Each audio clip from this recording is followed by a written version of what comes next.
Buongiorno, buongiorno a tutte e a tutti, benvenuti alla seconda giornata del nostro seminario sulla curia e l'incuria. Siamo nella seconda sessione di lavoro, quella dedicata alle pratiche e alle modalità di uscita dalla pandemia messe in atto dalle varie realtà, associazioni di donne nel mondo. Io sono Samantha Picciaiola, sono in presenza dal nodo di Bologna, sono la presidente dell'associazione Orlando. Parlerò in italiano. From Bologna, from the association. I'm going to speak in Italian. One of the first words that the pandemics left us was care. And this care refers to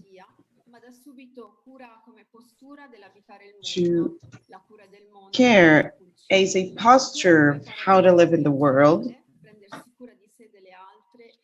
care as a paradigm,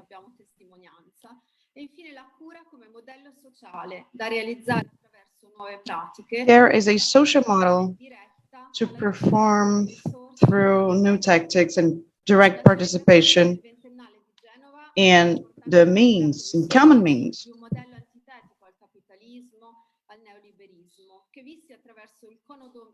The birthday, the anniversary reminded us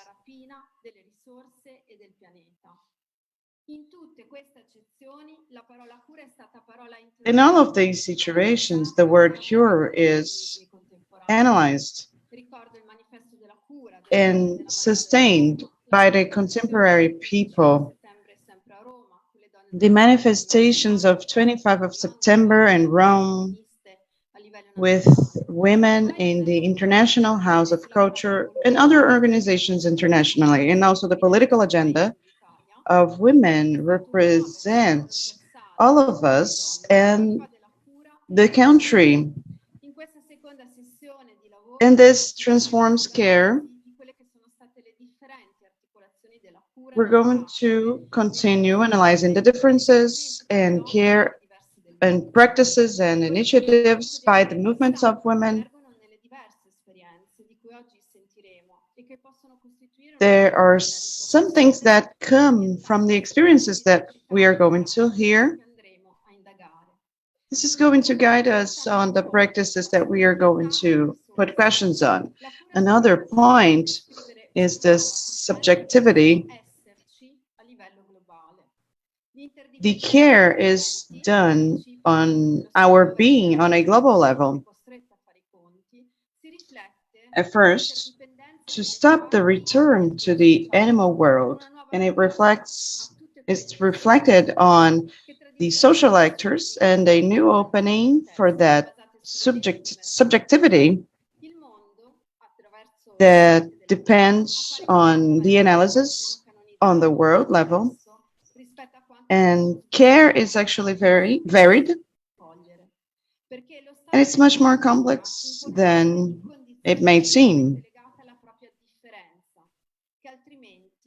because the situation of diseases is related to the differences between private and public. It actually makes it almost invisible. The relationship of women with immigrants, with their family situation, it does not permit the same possibilities. It cannot be the same experience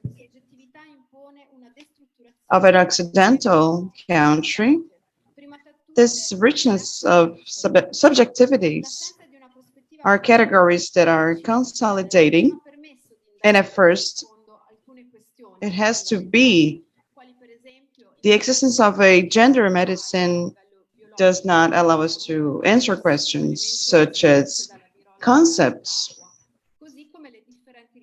biological behavior of facing the virus, and also the differences in the repercussion on the female and male population regarding the virus, the first measures of care.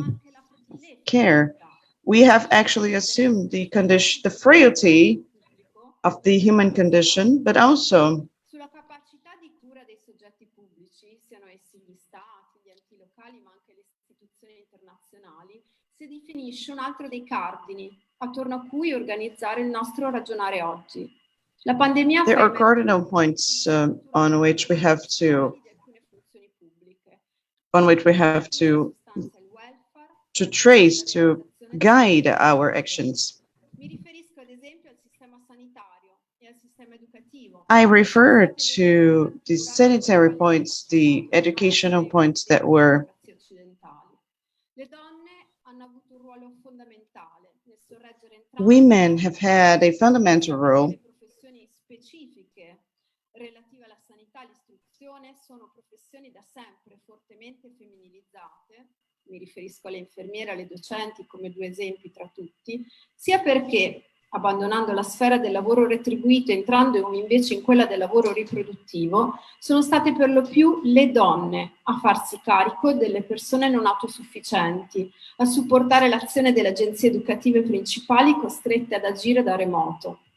Ciò ha fatto sì che aumentasse il loro carico di lavoro e, condensando lo stesso lavoro in un medesimo spazio di vita e professionale, il cosiddetto smart working, è esplosa tutta l'ambiguità di un'impalcatura di ruoli di genere obsoleta e schiacciante. Dentro questa morsa... Non temos acesso à tradução. No, we have no access to translation. Sorry. Perdita di salario, lo abbiamo visto e detto anche ieri. Le donne hanno sperimentato delle forme di neo-mutualismo attraverso pratiche solidaristiche che non si sono però limitate alla ripartizione delle forze e delle incombenze, ma sono diventate sperimentazioni che aspirano a farsi modelli alternativi di governo della comunità. Penso in particolare ai luoghi delle donne. Nello specifico in Italia cito alcune esperienze come quelle di Luce Siesta, ma lo stesso per i luoghi che ci ospitano oggi. A Bologna il centro di documentazione, ricerca e iniziativa, da dove stiamo trasmettendo e ci troviamo, che non ha mai smesso di fare analisi e raccolta delle esperienze. A Roma, Lecce, le case e anche i centri antiviolenza che hanno agito per portare assistenza e cura. A fronte di questo rinnovato protagonismo delle donne abbiamo riscontrato una risposta debole e tardiva da parte delle politiche istituzionali, a livello anche internazionale. Una sorta di inerzia a recepire questo necessario salto di paradigma. I movimenti delle donne su scala mondiale chiedono una riconversione produttiva che punti a economie della cura, che rigettano l'approccio neocolonialista, che cassano le spese per gli armamenti e ripropongono come strumenti della democrazia la diplomazia, l'ascolto, la partecipazione e la condivisione delle responsabilità. Quello che accade oggi in Afghanistan ci riporta alla pratica dei movimenti delle donne. Pensiamo a Rawa, da sempre accanto alle forze democratiche del paese, che ha operato in termini di cooperazione sui territori e le comunità, promuovendo un rapporto diverso con le risorse e la gestione delle comunità. In the management of a community, the criticism that you have, that you're talking about, the feminist movement of the Society of the Healing, the proposal of a modality should be different. And it's a common space where we have disperso. Di qui la necessità di questo interrogarci oggi, con la speranza di and this is the possibility, international peace, that you can have this universe of healing, where you have this internal agenda in the international on the peaceful international agendas. agenda. Before I And finish, I I would like to take have advantage of this this moment dedication to where you have Maria talk Grazia about Negrini, Maria an Grazia Negrini, extraordinary an extraordinary speaker woman that that was the died founder yesterday. of the She Initiative of was Women. the founder of Maria research on Grazia women. would She would have liked to participate of this great dialogue that we are building today among women. Thank you.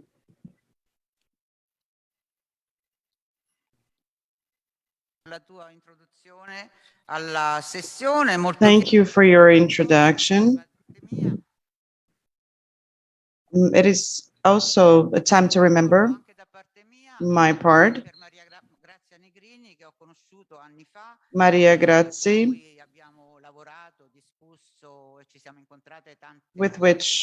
with whom we work and we are found, and we have found her. We have met so many times in Bologna.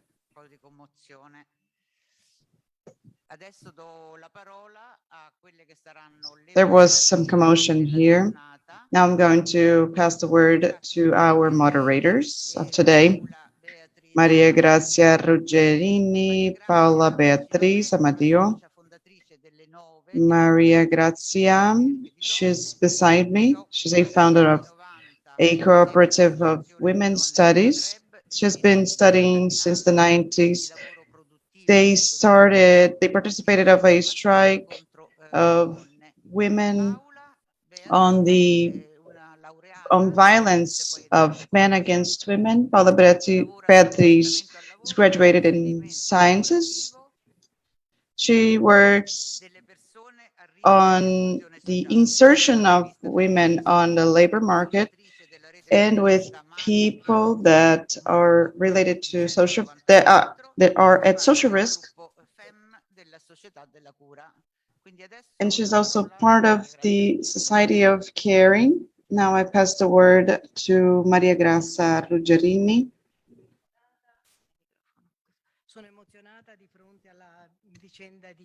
I am emotional facing what happened to Maria Grazia.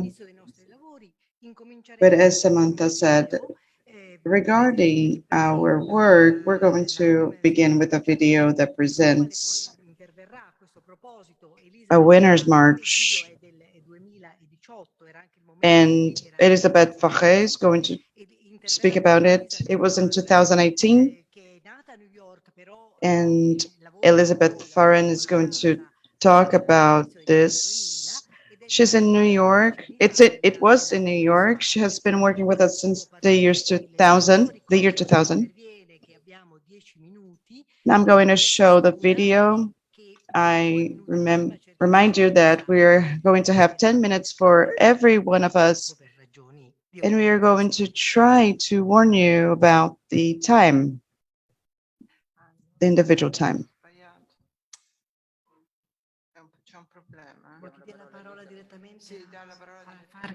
Allora, per questioni tecniche, diciamo, il minuto di video andrebbe dopo. Se Elisabeth Farren è pronta. Because of technical problems, we were going to show the video, but Elizabeth is going to go straight forward.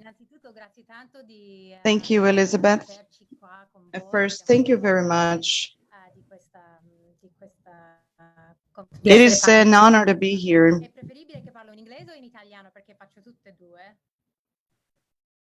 Can I speak in English? Should I speak in English or Italian? Because I can speak both languages. Okay. Okay. So I'm going to speak Italian.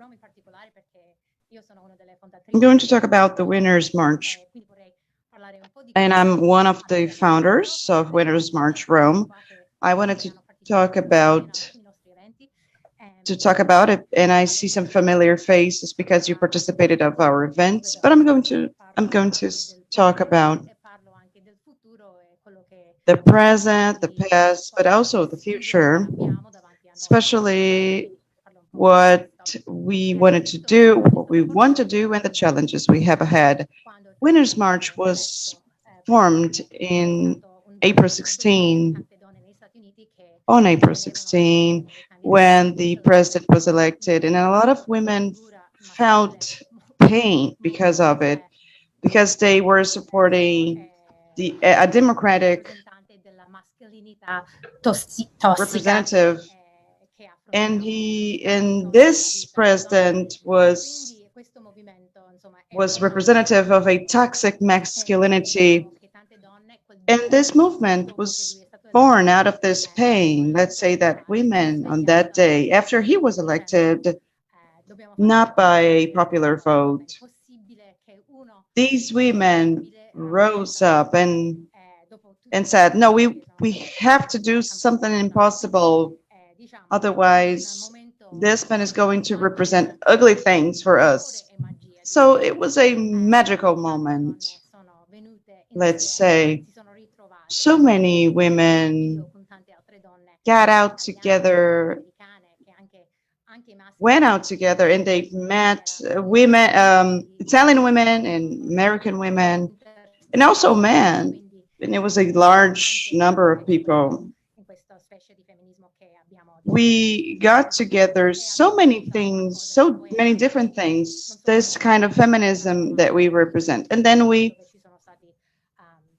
this got not only to Rome, but to the United States as well. And we involved so many people, in Washington in particular, where we had an enormous, actually the greatest movement, women's movement that there ever was, where we had so many things happening. So many organizations started the manifestations in New York, Miami, all of North American cities. In the world, we had actually representations in 130 countries, more or less. This was the first rape manifestation that there was on January 20, right after Trump got in position. And we also had other manifestations, other protests. This video that we couldn't show here was made 1 year later, and this was after those manifestations that we had in the United States. There was a great difference, especially in the private world and businesses. A lot of men were expelled after women reported their experiences with them. And this was part of a very potent manifestation experience. It was one of the things that we performed. We launched women on the streets to talk about this system, because we had real effects in the United States. And 1 year later, we had an enormous success in the elections. There was a huge change, because women got into the representation houses. There was a change in the government. After women got into the organizations, because they thought some things were successful, so the energy actually got dissipated. After that, we've had different protests. In Rome in particular, we were delighted to participate of the organization of Black Lives Matter in Rome, which was very successful. We had a pleasure to participate and to help the organizers of this event. This was one of the things that we did in the last few years, not only for the manifestations, and the anniversary of our great manifestation, protest of 2017, but we have helped other organizations to organize their topics because, of course, after so many years, we understand what is necessary to make a fine protest. So our organization helps when we have a political topic, let's say a strong topic. A lot of people want to organize, and we try to help them. We try to disseminate our know-how.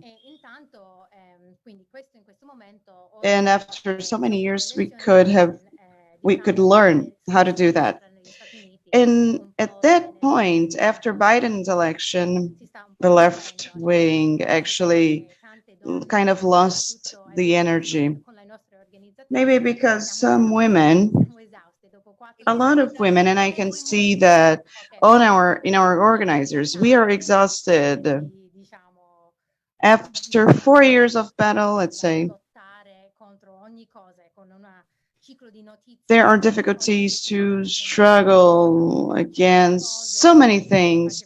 A weekly news that actually motivate us, make us feel bad. Women are actually tired, and men too. In my opinion, to continue, we need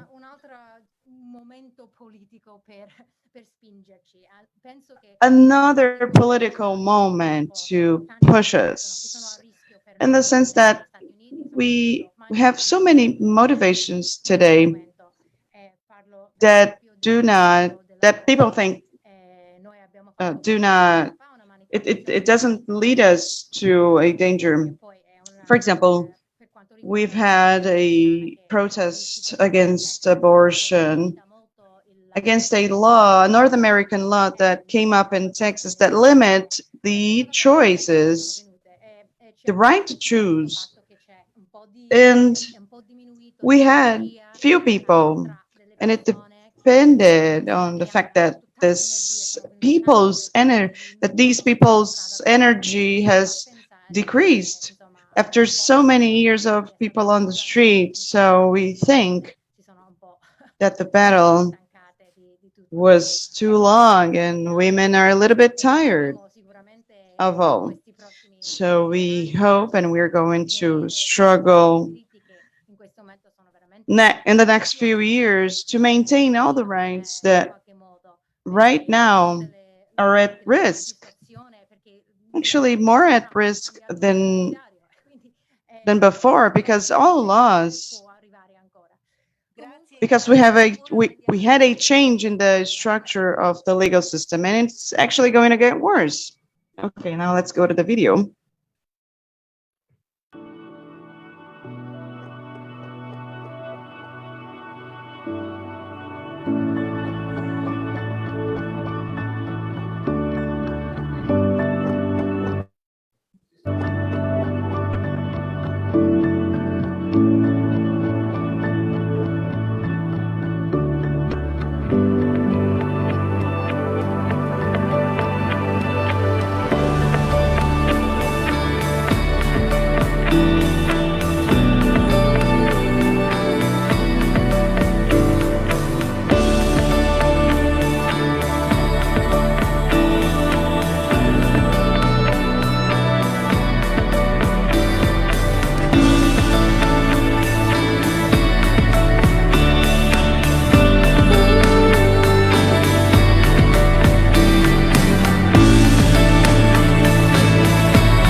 Grazie tanto.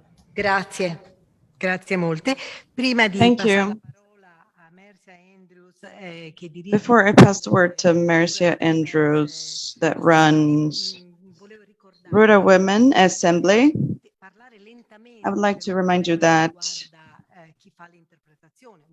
to speak slowly because of the interpretation.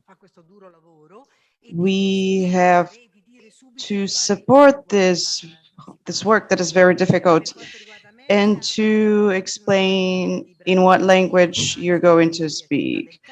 Regarding Mercia, she grew up in an agricultural city, and then she lives in Cape Town. She's the director of the Rural Women Assembly.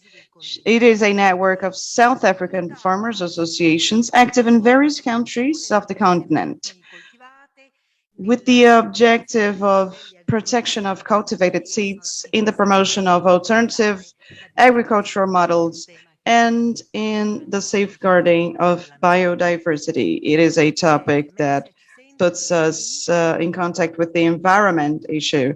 Marcia, are you listening to us? Are you present? Are you there? I am listening very clearly. And thank you for having me here today. I'm very pleased to be part of this panel. And also thanks to Elizabeth for the work that you have done in the United States. It certainly inspired all of us. So I want to start off today's presentation very briefly with a small poem. And the poem is, it's a poem about ecofeminism. And it's written by a Turkish poet. Her name is Serap Brown. Becoming and Being. I just want to check with the interpreters if I'm slow enough and if I can continue. And I'll speak in English. So yes, you may continue, no problem. Thank you. Okay, it's perfect.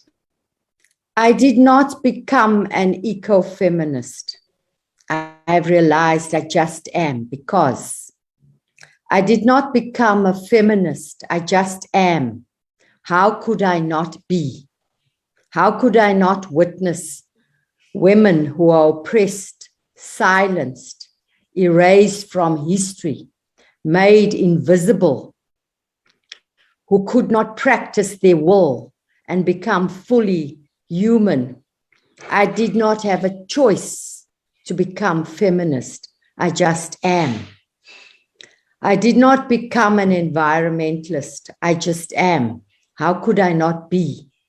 Witnessed clear running water turn gray, heavy, thick and dull with pollution. Witnessed legendary ancient forests holding wisdom, huge giant trees eradicated and cleared, forests in relation to homes of many birds, wolves, fish, water. How could I witness life slowly and painfully disappearing from the land? I just am. I just am.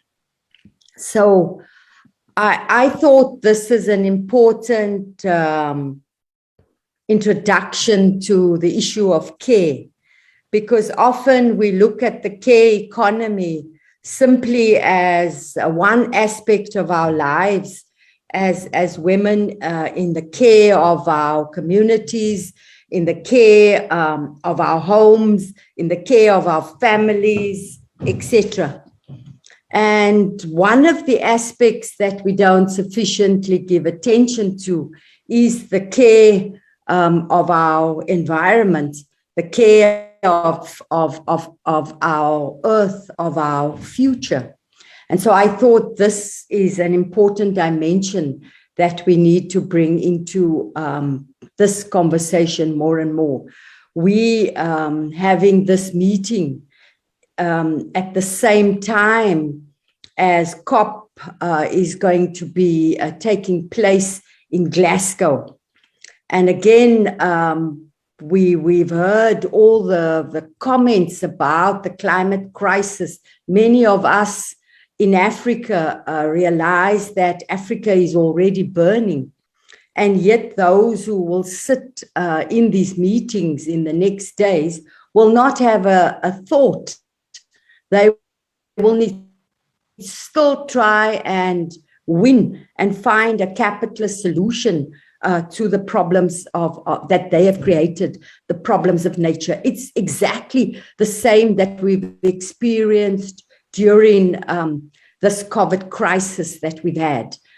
You find a situation where those who are the producers of the vaccines, the pharmaceutical companies, mostly in the north, continue to control how they sell the vaccine, how they control the patents, how they continue to want to make profits out of the misery of millions and millions of people. So today, when I come into this meeting, I also enter this meeting as a feminist who is angry.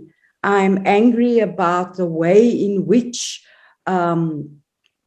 COVID, the impact that it's had on communities, on poor people, the numbers of people who have lost their lives, families have been destroyed. In Southern Africa, the impact of COVID on the economies has been devastating. And this has had an impact on our communities.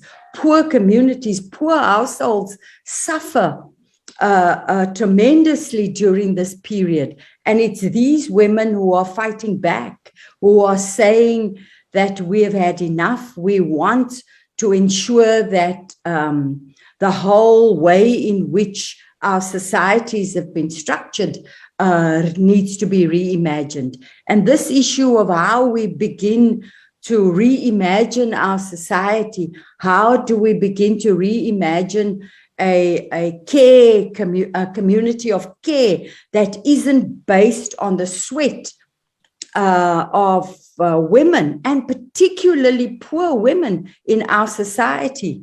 And you will see that, and you all know this, that more and more fewer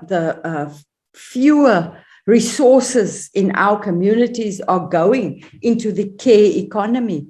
It has been left to women, in particular, again, poor women who have, in this period, have had to manage their households, try and keep it together. Our health systems have collapsed. Our economies have collapsed. So I am linking the issue of the climate to the COVID, to the care. And I think unless we make this interconnection, we are not going to be able to begin to find different ways in the world. For me, it's a critical intersection that we need to make, that we need to begin to talk about. How do we rethink our health system? How do we rethink education, the economy, the position of who controls the resources that and the technology that makes this world tick, as it were, that gives us the vaccine or gives us the medication, etc. And it is us in the global south who bear the burden of some of these problems. So I think the issues that we must also discuss. Grazie, hai ancora 2 minuti per concludere. I think I'm supposed to sum up. So, sisters, as an activist in a rural women's movement, where we are the producers of food, but half of the time, many of the members, rural women, go to bed hungry, where our land is grabbed from us, from mining companies, etc., etc. We cannot begin to talk about reimagining a society of care without beginning to look at the divides between the North and the South, without talking about capitalist, patriarchal capitalism, without talking about racism and the divides that exist within our society. So I hope that by the end of this deliberation, we would begin to pull some of these dots together so that we can begin to talk about how do we build a new solidarity that can take that can overcome some of these divides and take us forward in a different way, in a society that is based on equality and a society that deals with some of these challenges that we are having to deal with. Thank you very much.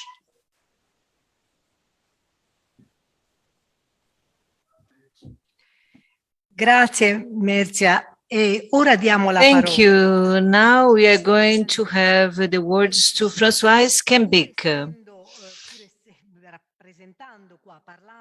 that will be talking from Rwanda, and she lives in Rome. Ed è presidente dell'associazione. And she is a refugee in Burundi. She lives in Italy, and she works for the conservation of the genocide of 1994. And she will promote the devices to know about the culture of genocide. Françoise, can you start? So, Françoise Kankega, I live in Rome for 20 years, and I was in Italy in 1992. And I have already the citizenship. I finished my graduation in the Catholic University in Milan. I was here in 92. And in 1994, I saw the genocide of Tutsi in Rwanda on TV. It was so superficial, the way that they talked about, that I had the idea to create this foundation called the Kids of Rwanda, to have our point of view that I couldn't see on TV. You had an irrational war that was worsening, that it was from two tribes that hated each other. Mitterrand was the president by that time and financed that genocide that supported the Rwanda government that was exterminating part of the population. And he was responsible for the massacre. We had all the important meeting, and I remember he said in that moment, genocide in that country is not important. And I was hurted by that when I remember that. I come with cries when I remember that.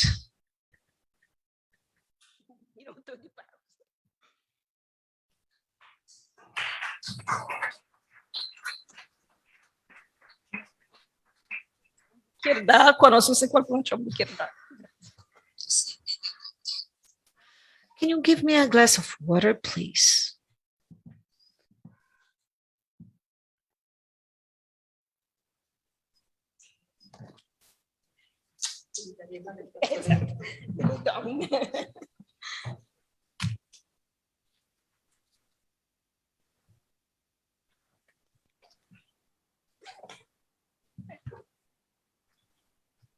Quando vengo chiamata per... When I have this time to talk here and give you my testimony about these facts, I have to remind those moments. 27 years later,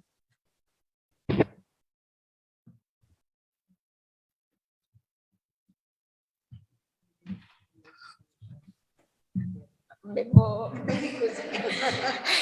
Una cosa libera. Esatto. Grazie.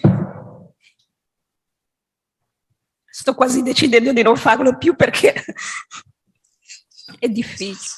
I'm about to stop talking because it's so difficult. Many people think that this type of a tragedy that is so far away, distance, they don't have a face. And I'm here with my face. So this anger that I have when I talk about that, a million of people could be saved, and they were being vanished in their lives violently.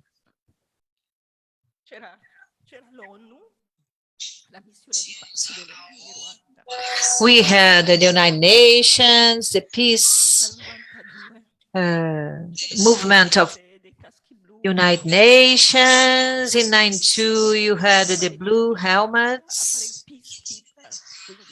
that had this entire life towards this role of being guardian of the peace. And we had this military contingent that it was important. And they tried to stop the genocide. There was a fax given to Kofi Annan that it was the United Nations leader by that month. They had the proof for that because a military army that organized the genocide reported that. They showed where the arms were to exterminate Tutsi. And this military official, and after this confession, his life was at risk. So it was not going forward. There was a continuation. Instead of having okay to stop having this genocide, because you had this military contingent with many soldiers that were part of this peaceful movement mission, but it was the opposite. They reduced the amount of people. Instead of 4,000, they had only 200 to have there, only with the purpose to follow up what could be going on. We have a book. We have a book, Shake Hands is the name of the book. And after this event, you had, I know that you have some comments on YouTube, right? And this leader of the Blue Helmet went almost crazy because he couldn't stop the genocide. He was almost crazy when he saw that. And little by little, he could have the peace back. And now he has this mission to prevent the genocide coming back again. So I'm here in this international meeting to talk about cares, healing, what feminism is all about, what women can do to change things in the planet. And Rwanda nowadays is a country transformed thanks to the women. The majority of the parliament, we have feminists in the government. Rwanda that went for solutions in the interior of the country. So we did all this journey of resilience through the courts, tribunals, that's a kind of rounds of therapeutical inputs. So every Saturday you have this calling for listening, and the Rwanda people talked what happened in 100 days. We have written documents people said, where people were assassinated. We had the people that were just thrown in places, and you couldn't find even the bodies to have the funeral that would be dignified, and the majority of the women, the majority of the families who had a massacre, so people had to do their best. So you had the association of widows, you have children protections. So in Rwanda, women changed history. And I think my time is over. Thank you so much. Thank you, Françoise. That remind me these sad events. So the space of women, spaces of studies, analysis, creation of networks, creation of reasonable thinkings and emotions. So we are going to change the continent now. And we are going now to have Maridap from the Associate of Equality for Female. She is in Lebanon, and she is in the Lebanese University and in the Social Council. So now the floor is yours. Merci. Est-ce que vous m'entendez? Thank you. Can you hear me? Everybody can hear me? Yes, in English? Yeah, great. Can you hear in English? Yeah, great. So I would like first to say, I'd like to thank you, the international organizers. Thank you for that. And my colleagues from the association to say that this conference is a big importance to all of us, because it will help us to exchange experiences, to consolidate solidarity spaces and women that are struggling. All this profile, the capitalist profile that you be in our focus in different spheres with the COVID-19 pandemic. So I give the perception of what's happening in Lebanon. In October 17th, 2019, the Lebanese people had a crisis, economical and social crisis, and you had a paradox in 3 decades of corruptions in all levels. We had intolerable political crisis with our GDP. In the lowest countries, so where you have the COVID-19, that will be the assassination of our country, because we are demonized. We do not have a structure of protection. The private hospitals, so they were asking for a lot of money to treat them patients, and the public assistance was suffering the absence, generally speaking. In a personal level, about these cares, the people that were working in the public hospitals, and the percentage of women, we had many women that couldn't have their salaries paid, even before the pandemic, as they didn't have a prevention, they didn't have oxygen, medication, masks. There was an absence of vaccines because we are vaccinated, only 30% of us, only. So People are waiting for these cares.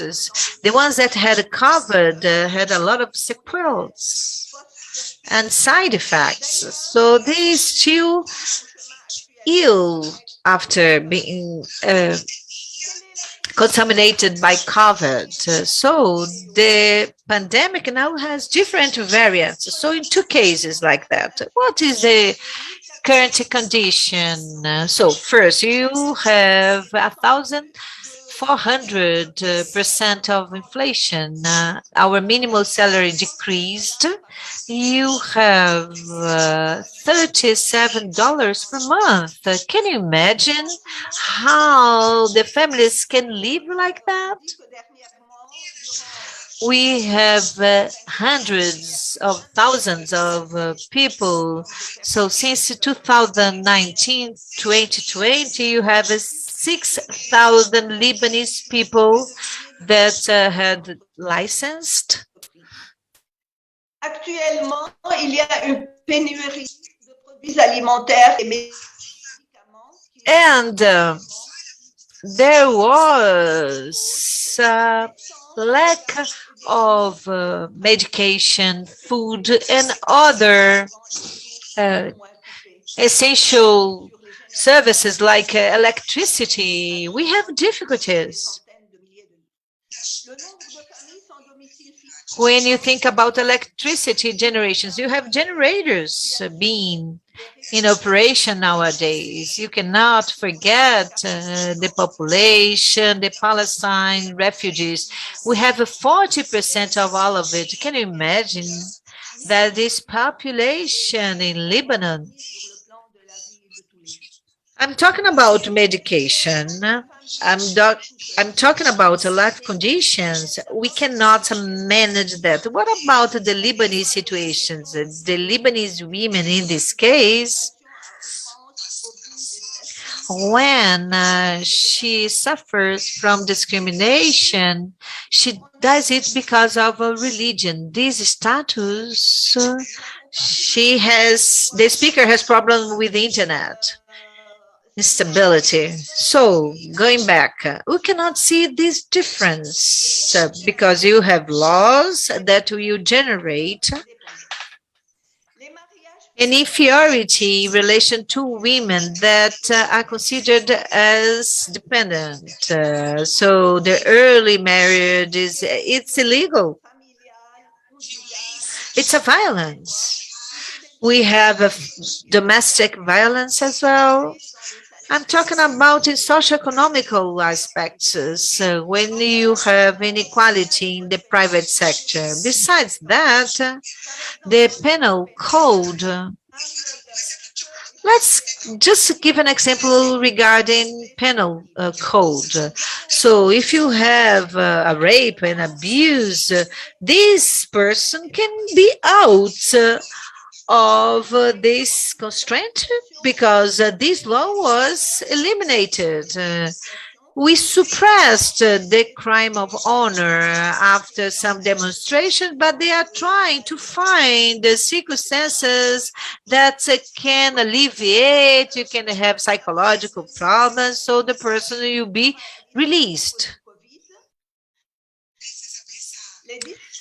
So we have to think about COVID problems and the inequality that you have because of violence.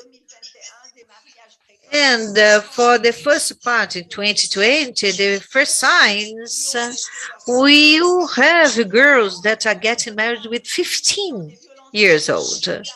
And the number of women that will suffer from domestic violences increased 35%. And the lack of internal safety that will make people responsible for this crime increased even more. The poverty increased in relation to the previous situations. So we have from 42 to 80% in Lebanon.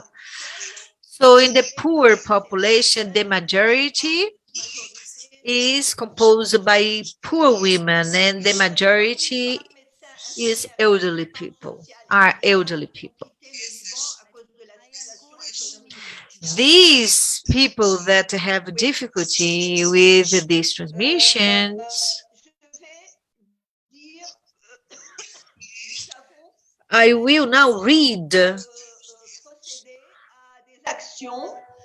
some points that are working now against children marriage, adolescent marriage. They are working with the Association of Workers and Lebanon to counterpoint this violence. And you are trying to work in a telephone hotline that is supervised by lawyers to work with this situation. This is regarding media, and you have a program that is three-dimensional. This year, we had a legislative election, and you tried to motivate more people, women, feminists. We tried, and you achieved through an electoral law and through an economical plan. You could have a planning with the productive sectors, including industry, agribusinesses, because many Lebanese women work in those sectors. And when you work with these sectors, you have the possibility to create a new jobs, and these people can then have the opportunity to have a job. And you are trying to promote the essential public services, energy, education, health. Health is crucial. The problem of the social health, it's terrible. It's being robbed by us, to us. And we have to work and regrouping people that want to work and to accomplish a new possibility. Thank you for the opportunity. Thank you very much, Marie. I remember that the ones that want to have questions, answers, comments, if you couldn't say everything that you wanted, remember that we're going to have everything publicized online. You have Dohan Mahfouz that work in Tunis. She is feminist militant, and she is one of the old feminists in Tunis. So you have the development. Can you speak now? Can you hear me well? Yes. Thank you very much. I would like to thank you, the organizers, for this initiative and for the participants.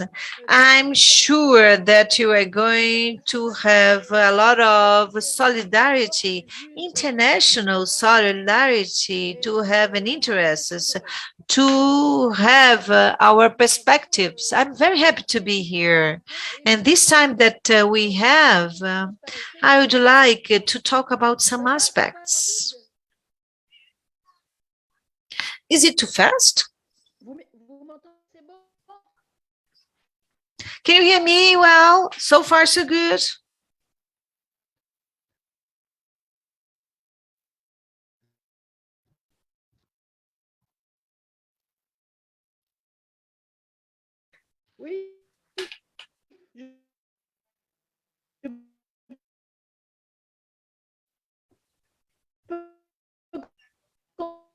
Continuer? Est-ce que je peux continuer? Can I carry on? Je ne vous entends pas. Je vois pas de connexion. Donc, je continue. I cannot hear you, so you continue. Je vais parler un peu du rôle du mouvement des femmes, mais je suis effectivement universitaire. I will be talking about the movement that I am part of.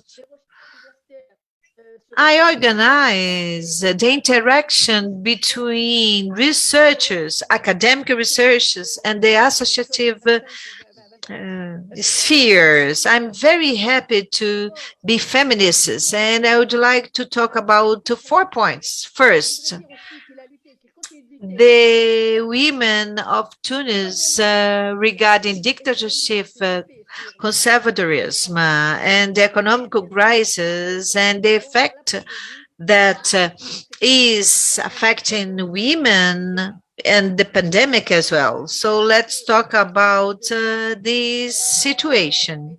First, I would like to say that regarding dictatorship, as you know, we were for more than 50 years, in these 3 last years, were under control. And the movement of women had difficulties to act because of all these social changes. And where you had the revolution of 2011, that you had the possibility to have an opening to act and have our voice and claims. One of the things that you did was to recognize the Victim Institute for women and the spouses of political prisoners that were considered criminals, and they were tortured. This was a battle, and I was in this movement of dignity and truth, and I did what I could to have this important action being heard, to have the voice of the women being heard, and the struggle for the political rights, electoral rights, in the instance created in the passage of revolution created and the democracy transition. We had many feminists that were together to change the 5 laws, and one of them changed the electoral law. But you didn't have the expected results, and you have to have a new constitution. The feminist is in the constitution, and it was integrated in the constitution, where you had articles about inequality of gender, rights, the struggle against violence. It was included in the constitution. So we are creating new laws to protect women. Des femmes se justifient parce qu'on vient de le dire, notre ami du Liban, il y a une augmentation de la pauvreté. It's justified also, as our colleague said, because of the rise in poverty. What happened in 2011 is there was an increase in the job, the lack of jobs. We have 40% of unemployment. For example, for Italy and Canada and other countries, there is a migration, organized migration, and a not organized migration, in which many women leave their countries. People with medical diplomas, for example, are also migrating. One of the important battles of women is the right to labor, but also equality in the heritage, because many women contribute for the familiar patrimony, and whether they're single or married, when we talk about heritage, they do not have a lot of that. It is actually 1/4 of it. 1/8 And we see that they contribute during their lives. And we also have a law that was not approved regarding heritage. Also, we felt that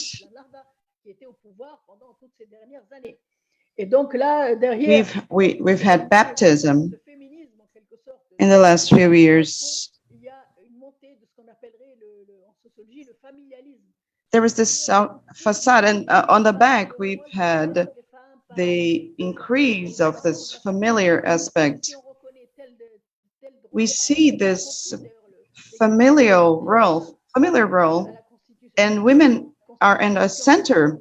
So we recognize that there is a debate on that complementary comes from equality. So there is this increase in family aspects. The interests on family are ahead women's interests. Okay, 2 minutes, yes. Maybe the biggest gain is a law from 2017 that talks about violence, and there is an important role of this law. A lot of my colleagues talked about the pandemics, but with the pandemics, there was a rise in the violence. And actually, the courts were closed, so women could not make a complaint. They did not file a complaint, so they didn't receive women. And so we had an increase in inequality for women. One of the things that is important to say is that women that have kids under the age of 15,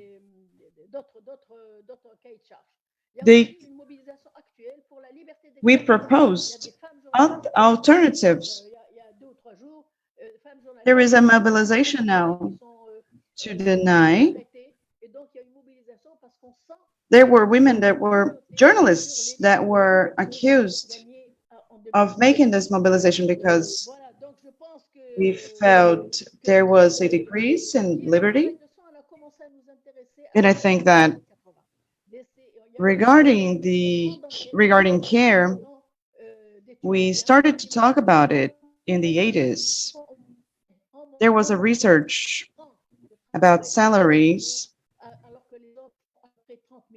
and this showed how much work, the domestic work on a day by day was important.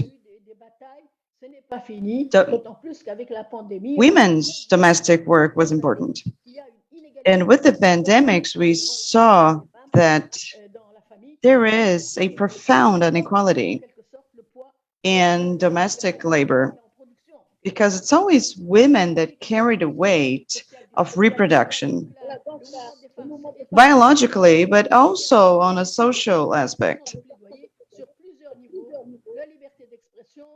And this is mobilized with studies, struggle against conservativeness, religious conservativeness, and also for the creation of opportunities, work opportunities to avoid migration. The informal labor which is not paid. Thank you very much. Grazie, Dorra. Ora abbiamo l'intervento di Hanin. Now we have an intervention by Hani Karabai, which represents Israel. And at this moment, she's in Italy. She is an actress and storyteller, and she's the founder. Maybe she can speak in English. Thank you.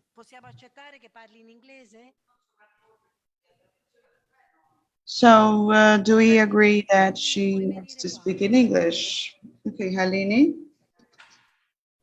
please come here.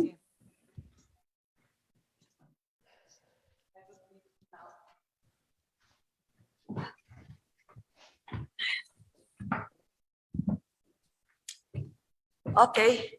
Hi, hi. So my name is Hanin Tarabeh. I'm from Palestine, not Israel. I'm Palestinian. I'm an actress, storyteller, and I work with the groups with women and girls since 2003, I think. It's an honor for me to be here, an honor to listen to all of you. And I was thinking what the essence that I want really to share with you today about my work, what do I do, how I see things, and also especially related to the pandemic period. So I had also to think about how I began to do all of that, which is related to my first career that I usually don't share. To move here, okay. Now, is that okay?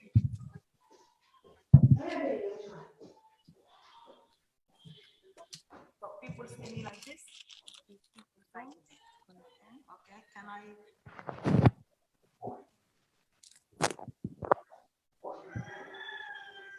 Okay, now it's okay.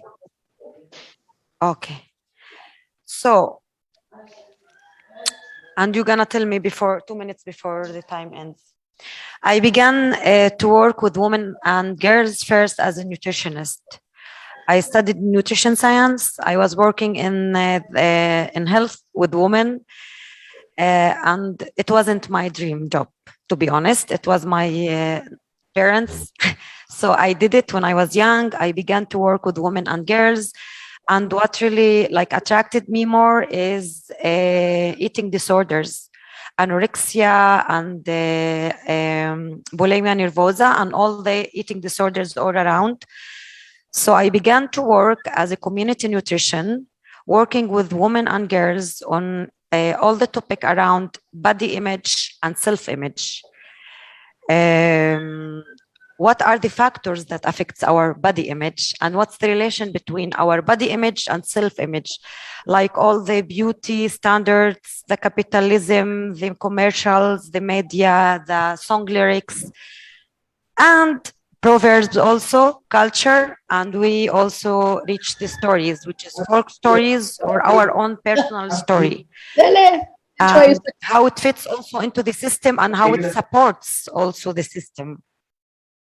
And when I began to study theater, I began to use slowly techniques from theater of the oppressed, playback theater, simulation.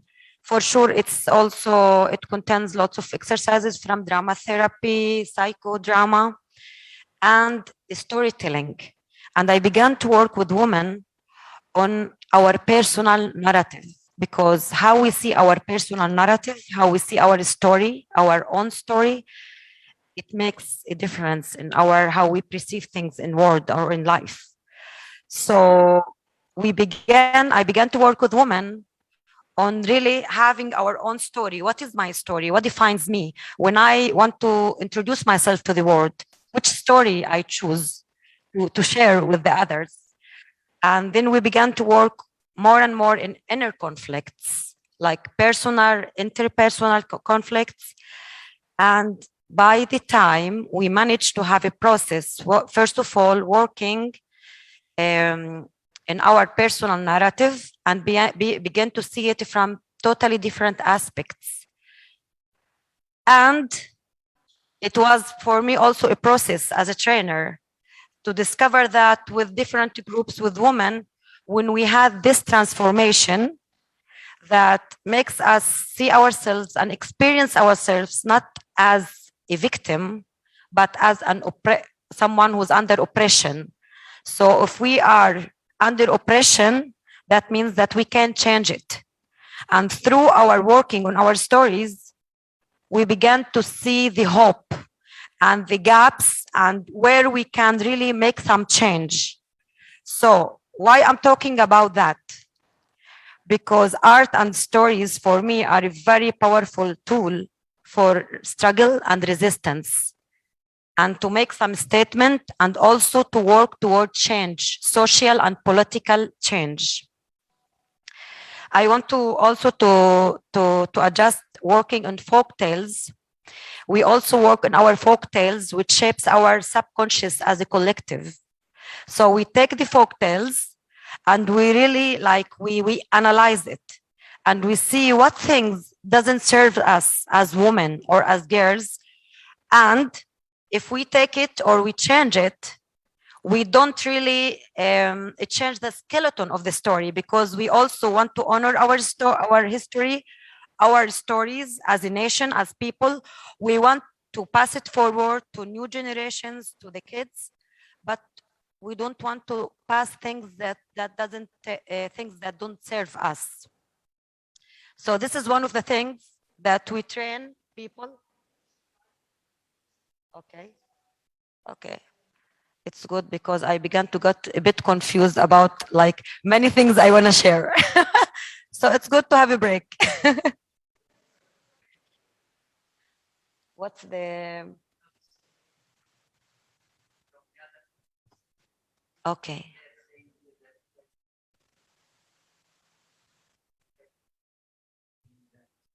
It's now we don't have it here, they have it there.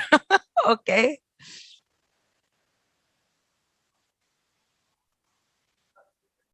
Slowly.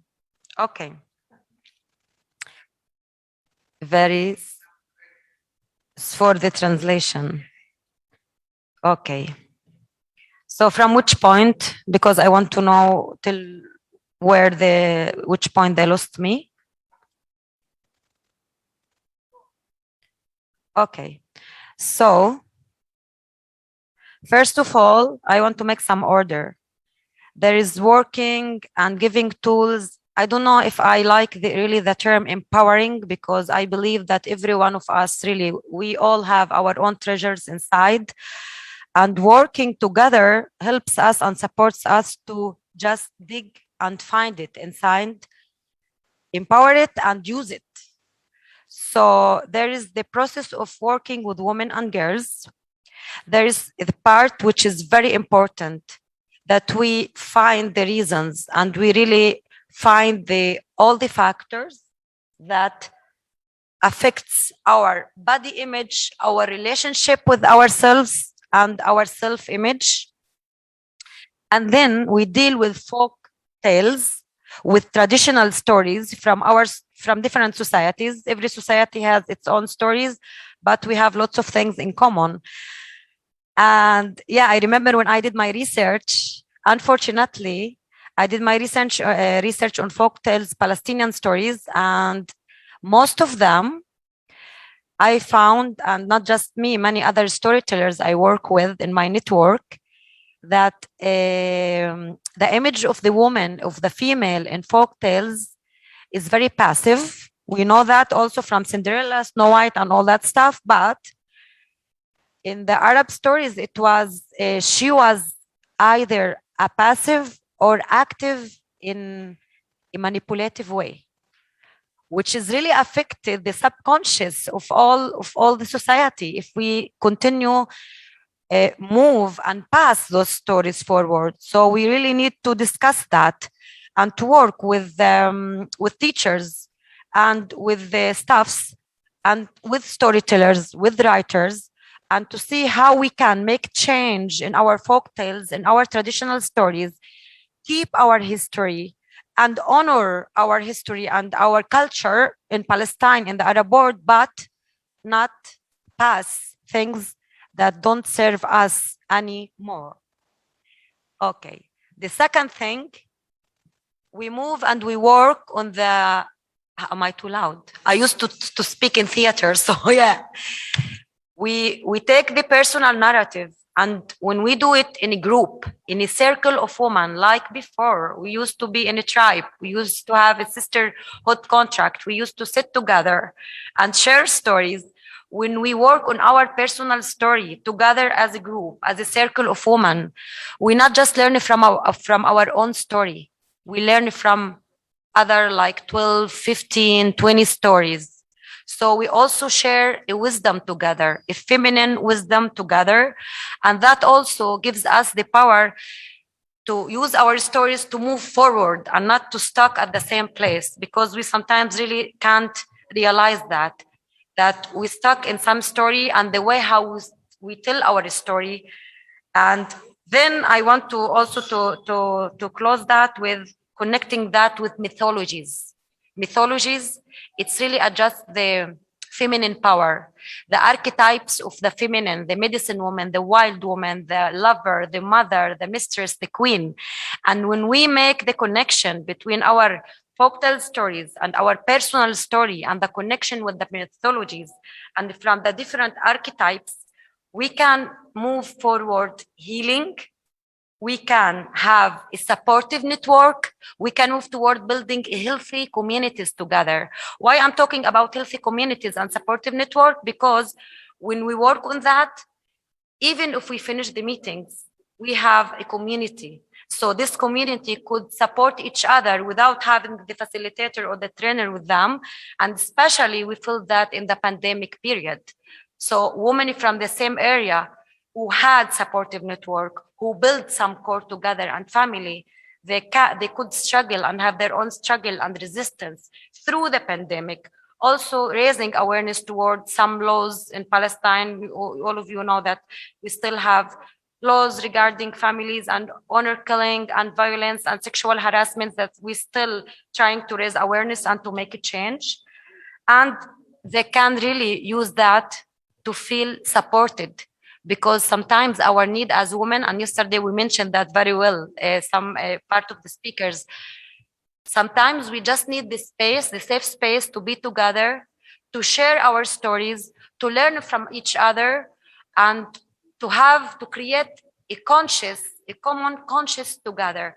Thank you very much. I hope that I managed to pass a small test from my work. Thank you.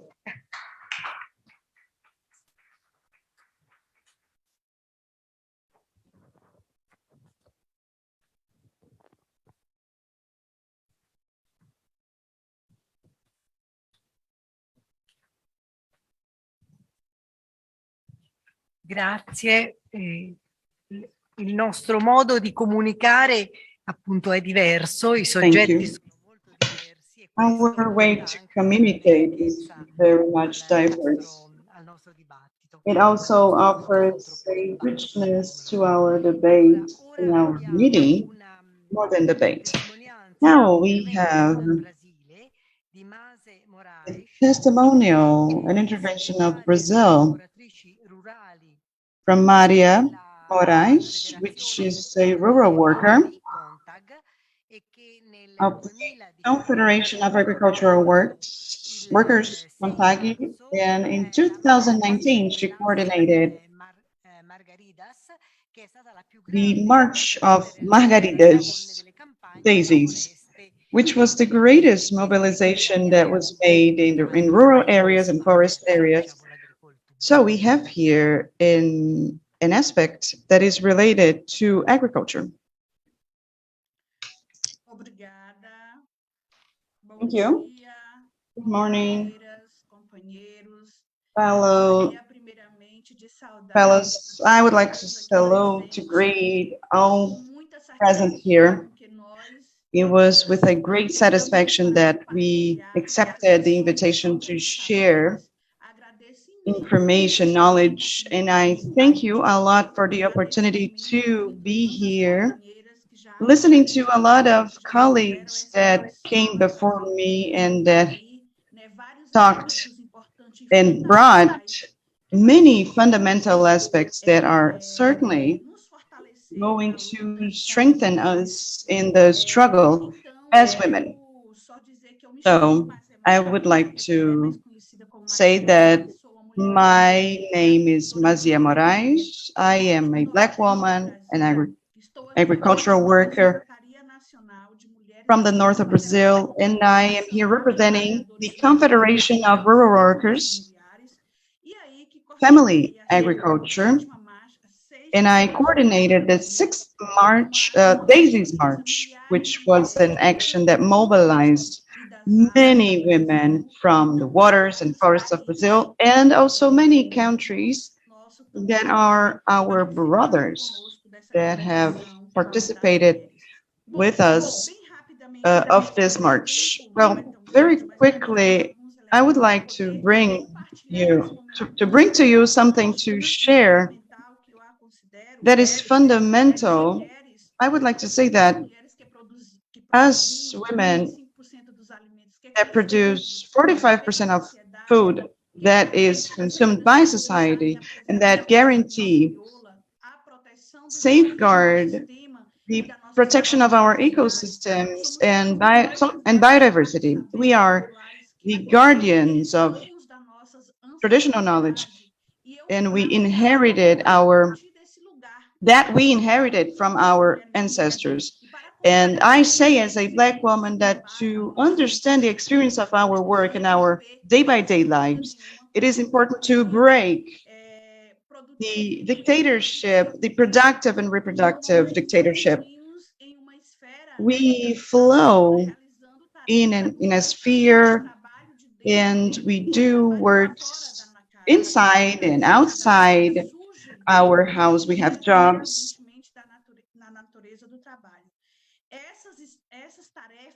These tasks that are made on our day-by-day include production of food for the consumption in our families. And we have animals and forests that integrate the productive system. And on our backyards, we dedicate to the production to plantations, to agricultural and forest systems. And we raise small animals. And we also work on the plantations, but as the production is mercantilized, and actually it becomes a man's job, our participation is not viewed because it is seen as a mere help to our husbands. So I would like to say what is our context here in Brazil, and what were the impacts of the pandemics on our lives, and the learnings, and what we have learned. The COVID-19 pandemic has spread the gender inequality and the violence. And in this scenario of extreme inequality, we have famine that came to the center of the debate. And we have a threat to human rights and food safety.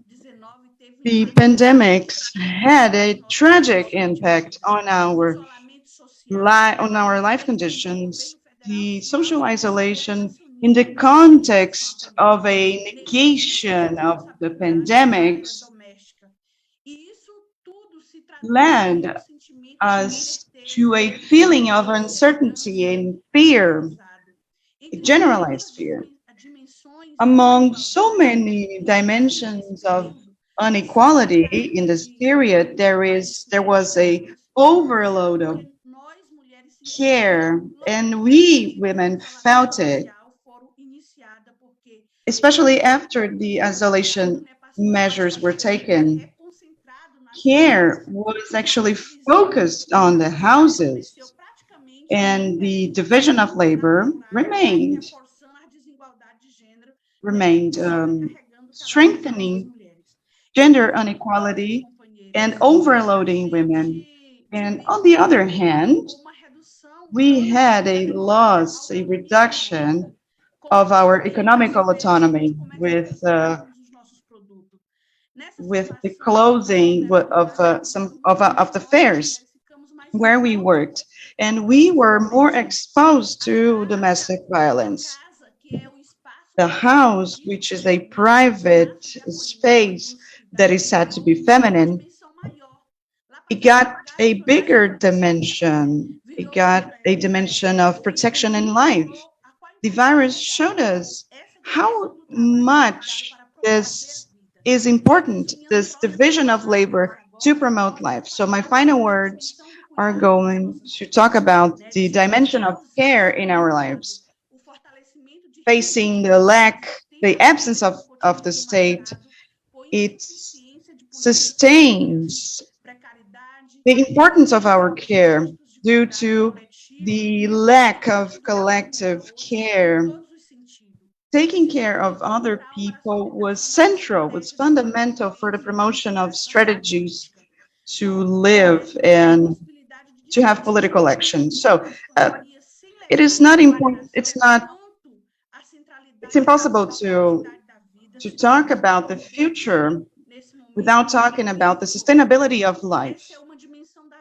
This is a dimension of life that cannot be guided by accumulation of income and privileges.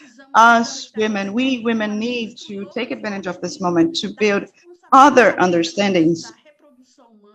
The responsibility of human reproduction and beings, living beings. We women take care of food, of seeds, of forests, biodiversity, lives.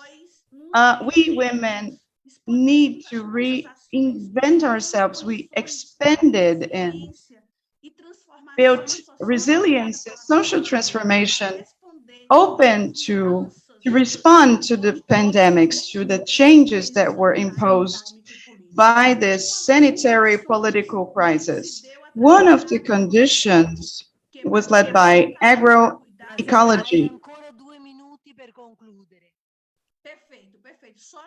Okay, perfect. Just to conclude, to finish, I would like to say that we organized in many actions, and I would like to relate to the talks of before, the actions of solidarity that were made in the pandemics. And the pandemics brought the importance of this network of solidarity the importance to feed these networks.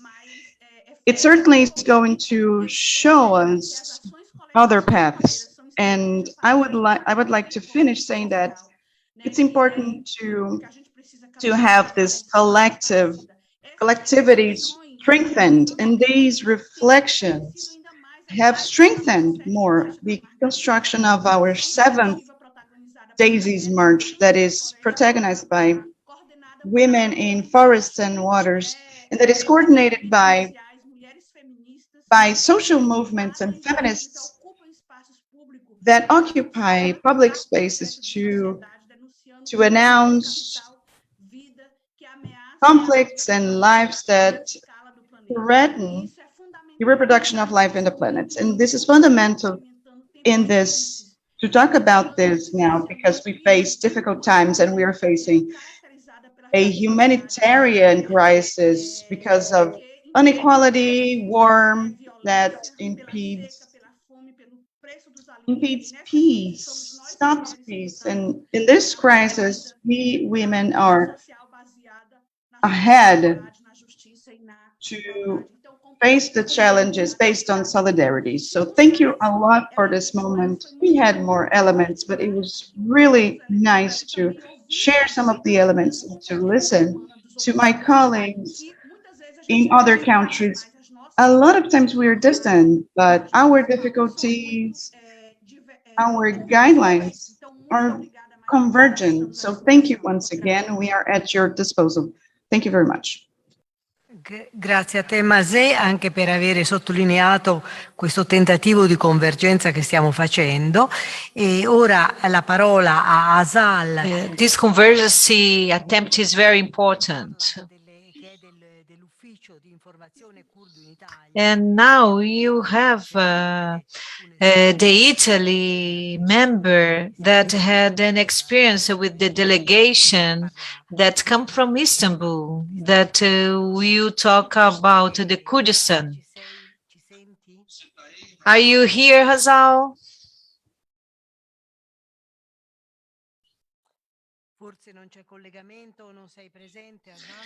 Maybe you don't have a connection. Hazal is not present. So we will be waiting for Hazal. She is connected in two systems.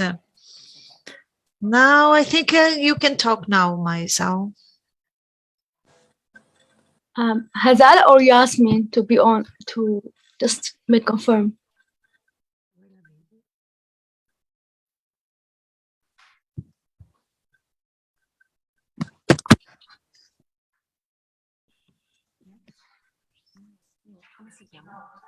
No, è Asal. Asal. Io direi, scusate, siccome avremmo un video, un breve video. Sorry about that. Now we are going to have a video. So let's have the video. And if people that are supporting us, can you please have the video, and then you can have the connection back with Azal. So it will be a video about Iraq and then an intervention about Iraq. Let's see Azal will be connected again with us.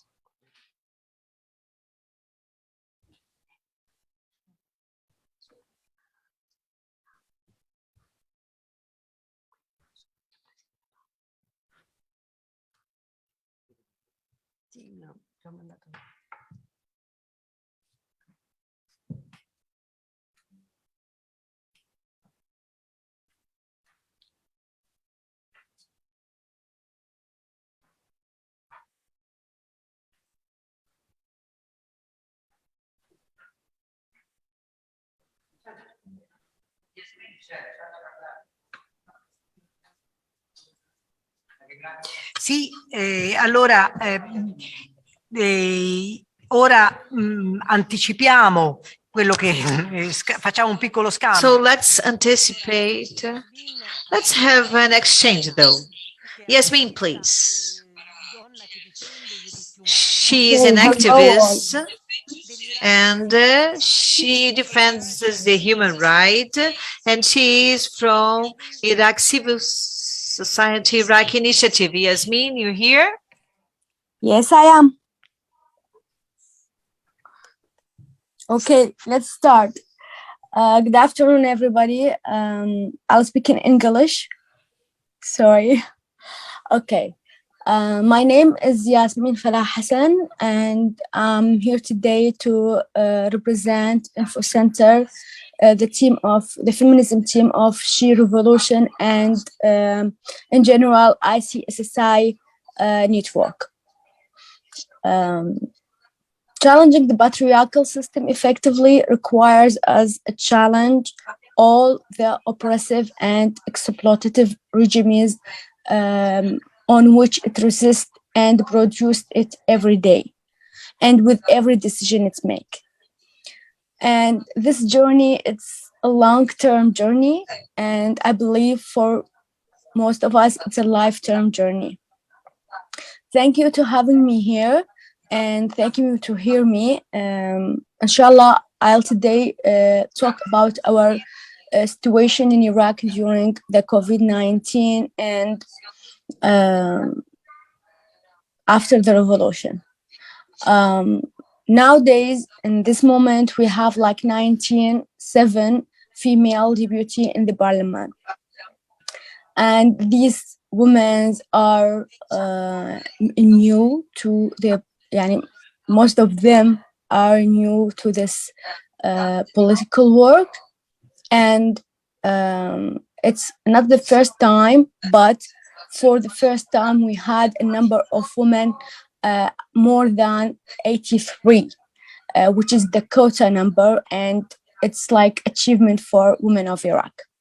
That became after our revolution and the very big role that women have been making through this revolution.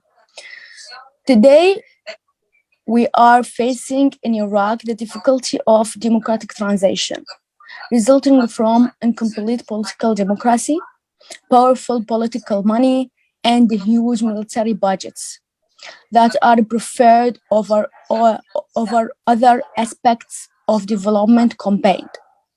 Unfortunately, women do not have the security or the strength necessary to confront or change this difficulty of democratic transition till now. And also, we didn't have the heritage of doing that. And I believe in this point, it came the role of feminine movement to move and bring the solidarity from all the nations to improve the strength of these women and the importance of them rules in this kind of situation. Unfortunately, also today our system are violating the mechanism that was put internationally by allocating funds to counter them. So even if plans have been put into implementation of the international resolutions about the peace and security and to involve women.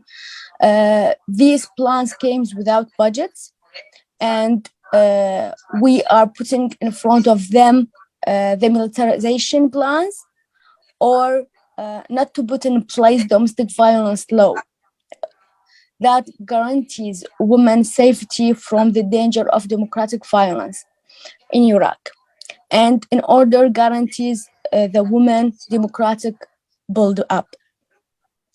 In Iraq, COVID-19 coincidence with the protest, and it was a very good reason for the system to oppression and restrictions on the movement, ignoring all the dilapidated health situation and democratic restrictions. Many girls were released from school or were unable to reconcile the domestic conditions and the duties that they have in the home, and the duties of being in the school and all the digital learning. Work, study, and life from home provided opportunities for 1 to 5%, according to the estimated. But according to the same observers, many girls were deprived from completing their jobs and their education. Even studies related to the food security were issued in the time of COVID-19 without taking into the consideration the percentage of women. Only have been mentioned in these studies that the families, and that's the point that we really need to highlight and after, because women are not the families, but that became because of the unconscious of the community and the language that never be sensitive to the women. Partial autonomy was taken away from the girls after the curfew procedures, so that the homes in that period from the March 2020 weren't really qualified to include all families. A lot of domestic violence happened. I know it's internationally, but in Iraq, it's really getting to affect not the women present, but also the future of these women, because the girl have been released from the school. All of them have been threatened from the marriage. You don't go to school, so you have to marry. Unfortunately, the duties came so bigger, so these girls really couldn't reconcile the two of these duties together. Personally, I know a lot of following girls, and they have many problems in sharing them phone numbers in this kind of level to be joining to the study groups. These struggles were bigger when they met by the lack of knowledge of how to use the Gmail, how to use the application that dedicated to the learning process. and it really gets bigger also when they met with the low budget of the families, because the resources have been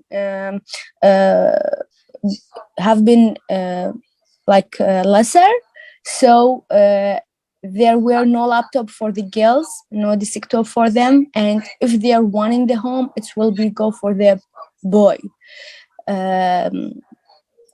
Girls has to provide flexibility, and that wasn't on the students level only. No, it's getting to all the levels of working women. Even the teachers have the same problems, because even the teachers have the same customs and laws, the social conditions that really sometimes prevent them from having call with them students and male students, and it's bring a problem for them. What really counts for women, the flexibility they had to provided, especially when they have to choose a program that didn't need a number to be connected to the learning group, and in the same time they had to go to application that doesn't really support the voice call or video call features. I'm telling and summary all of this condition to you guys to update you and show you, and I quote from one of the activists I really believe in. He said that we are entering a race with a 3-wheel car, while our competitors has a 4-wheel car. And because of the solutions are limited to all this crisis that we have and what we've heard from our friends for these 2 days, and I really want to thank you to have me in this really powerful, feminine, powerful workshop to make me really feel the solidarity. We know that the solutions are limited, but I think that we should think for a process with our recommendation, which I think the most important in this period or in this kind of crisis and the pandemics, it's to create to make the inclusion of young people in decision making greater. Of course, we all know the importance of having all these youth and how they would be creative to respond to all this crisis and problems, but unfortunately that never happened, especially in Iraq. The young people in the crisis period, they were really pushed away, and we see them creativity appeared in the civil society support and work, because they were having them space and they having them work. So they did a great thing. They helped a lot. They were like the main line or the front line of help, instead of the establishment or the organization, the governmental organization. Also, we need to ensure the democratic accumulation that come from the public policies. And here I think we have to make an impact. Our campaign work can really be effective, but we need to focus on a point that really will change. Like for my condition in Iraq, I believe that the public policies that doesn't support women in general, not to mention the security issue, the systematic issues, but we don't really have this democratic accumulation. The democracy that we have, it's a political one, and that's really need to change to see the change in our situation. and the women's situation, in particular, the youth one. Ensuring a broader inclusion of women and girls, and thus greater and deeper experience and new perspectives. I heard one of our colleagues talking about the heritage, and I believe we are just assuming. In Iraq, we're just assuming what women would do if they, and all the assuming came from the patriarchal system or mind. So all of them, unfortunately, came in a negative way. But we need to get these women in this position to know what to do. And of course, we need, before that, to make them hear and live an experience that becoming from our international colleagues. Yasmin, dobbiamo chiudere, scusa. You know, Iraq has issued the second plan Yasmin, of implementation of the International Resolution 3025. Grazie, Yasmin. Ora we vai, really need to more on it, because the budget is not something that we need to talk about, because there is no budget. And the aspects, Yasmin, the military aspects will always be preferred on this Yasmin, ti dobbiamo ringraziare. But really we should or we need to more specific mechanism based on suggestion from women who are targeted more, or at least Yasmin, scusa, ma dobbiamo interrompere. Dobbiamo interrompere, ci spiace molto togliere la parola. Ora c'è un video, quello famoso sull'Iraq di cui si era già parlato, e poi sarà Paola che prende in mano questo coordinamento. Grazie, scusate. Refugee camping in Kurdistan, there are an idol of a very great women. There is an AZD girls and who were still for this moment in the refugee, and they are the most idle women you can ever see. So we need to know what did they do, how can we spread this knowledge and skills to others, and how to prevent what happens to them to be once again in the future. I know we have the plan to do it, but I don't believe that we have the mechanism, the right mechanism to do this, to implement this plan. And that's also something in Iraq we really need to talk more about, think more about, and do more about. Also, a sharper and more realistic time frame we need. We must think seriously about the issues of CPU's funds, and also focus on feminist investment and entrepreneurships that have been happened. We have a very great examples in Iraq, and I know some of them in Baghdad in particular, really provided a sustainable and flexible solution offered by women for the business have been held by women. So I believe if we want to have a special recommendation about the entrepreneurship of women, we need to go to them and know what did they do to make them work sustainable. This is one of the points that in Iraq we really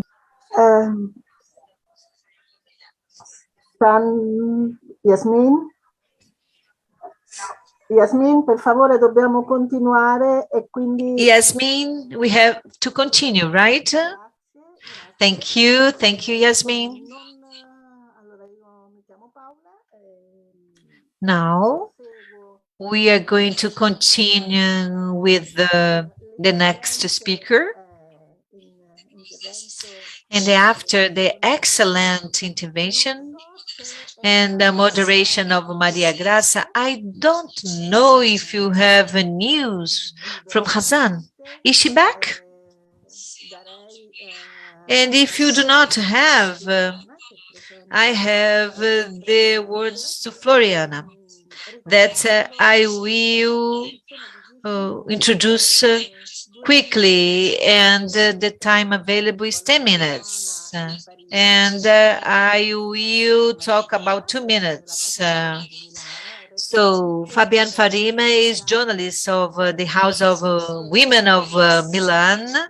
She is responsible for Cidade Wellbeing, and she is the author of many books, Women and Nationalism. Now is your floor. Floor is yours. Thank you very much for the invitation.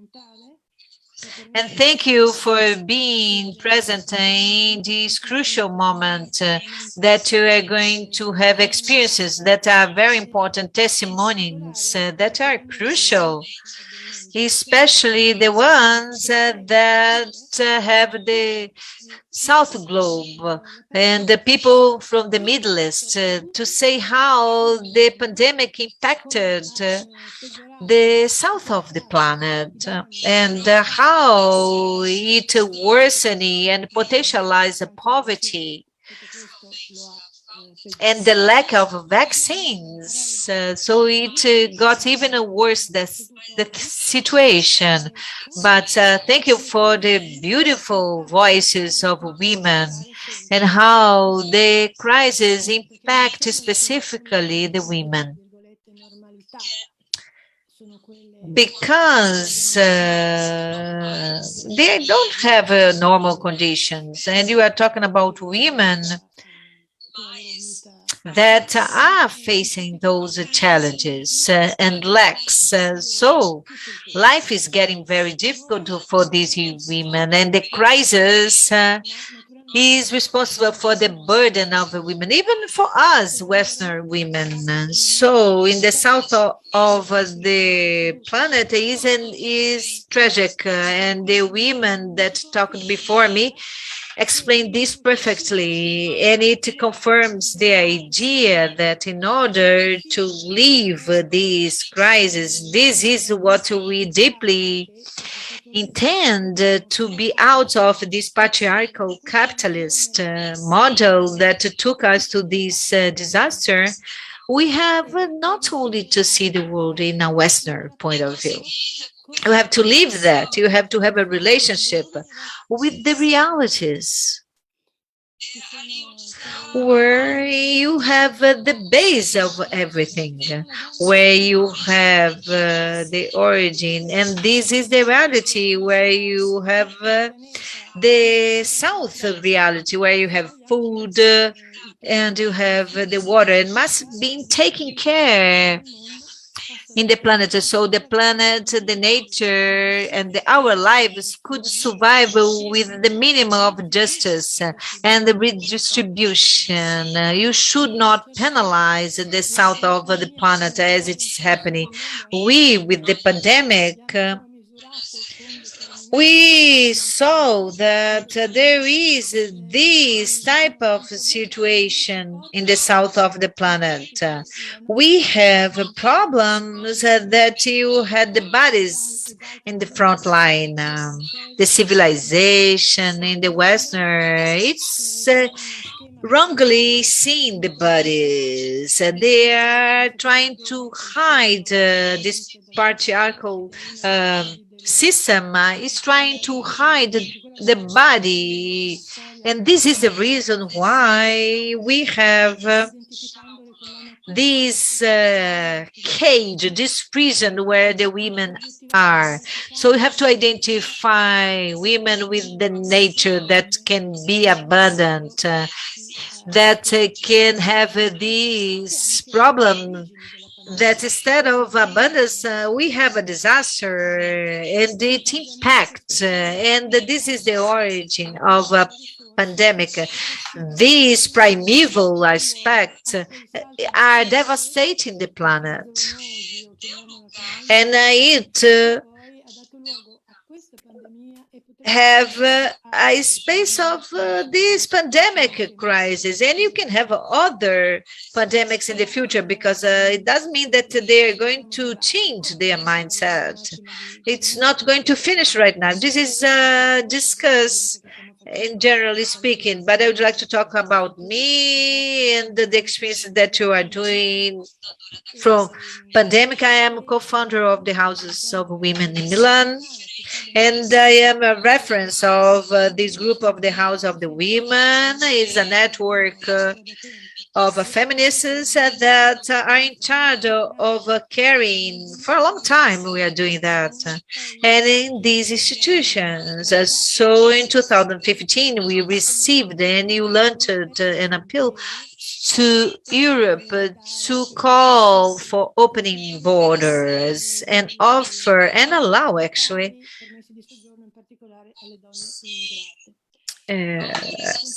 interconnections.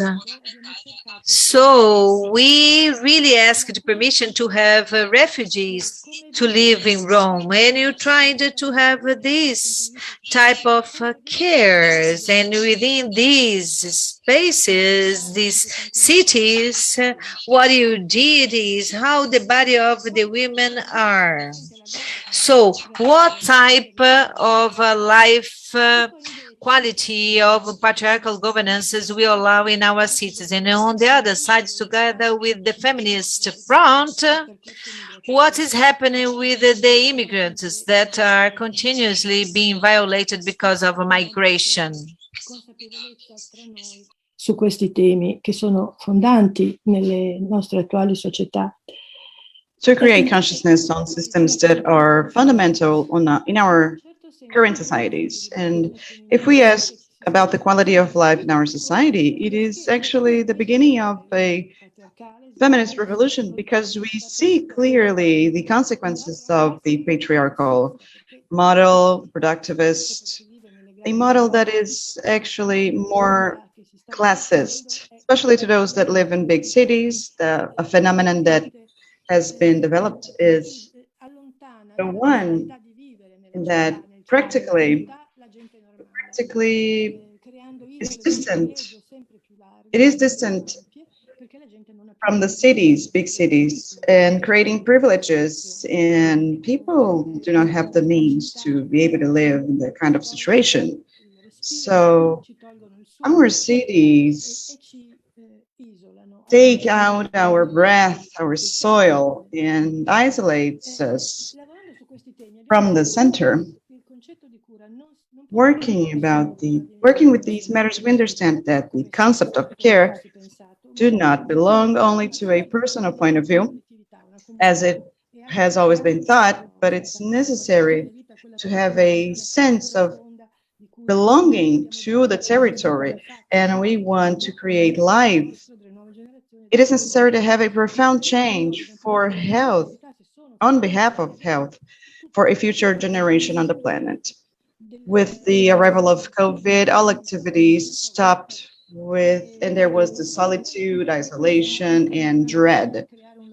And very spontaneously, we got to the idea to create a kind of lab, not only to give useful information, but also to speak and to talk, to listen to ourselves mutually, to understand how care got into our lives. Yes, Floriana, you have 2 more minutes. Okay, I'm going to finish very quickly. So it is about giving life to an energy and philosophy concept. It's about changing completely this democracy based on production and oligarchy, technological oligarchy, together with the sanitary activities. They are progressively dematerializing all spaces and lives and relations, deserting public spaces such as agras that were mentioned before, the places where we meet and we make politics. For us feminists, it's not only a profound desire, but also a task.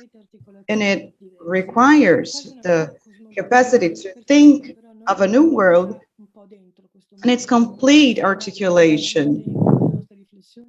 We have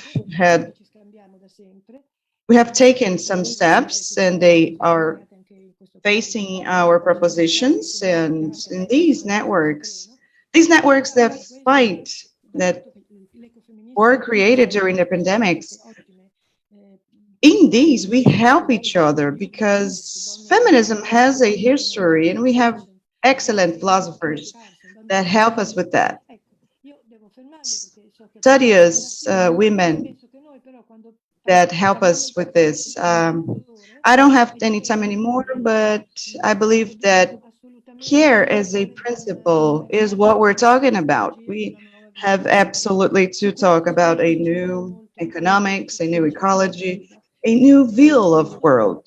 I believe that it helps a lot Nashifa with her democracy of land, that for us feminists, it can be an inspiration with those practices and testimonials of so many women that talk today. Thank you very much. Thank you, Floriana. You respected perfectly the time, and they say now that Sala is ready to talk, to speak. So I ask Lorena Gajon. I asked her to wait a little bit. Now Gatsal is going to speak. She comes from Kurdistan. She's from an office. She runs an office in Italy. She was blocked together with an Italian delegation when they were going to Istanbul. Thank you. Siamo stati bloccati come delegazione internazionale in solidarietà al popolo curdo nella zona meridionale del Kurdistan. Alcuni di noi sono stati bloccati a Istanbul, altri direttamente a Erbil and retained in Istanbul. Others directly. Some people and I remained in Istanbul. This was a clear message from the government, Iraqi and government, saying that we cannot have anything international in that territory, the territory of that country. And this was actually a terrible experience because we went there to send a message of peace to that land. We were trying to bring the correct information on what's happening on that place, and we were some internationalists that were present, and more than half of us were blocked. We couldn't get in. But from the political point of view, we actually could send a just message, because to block people is actually not to show what is happening. That is why we took this to the Italian parliament, hoping that the situation can change in that place. Besides that, I'm very happy to have been invited to this meeting.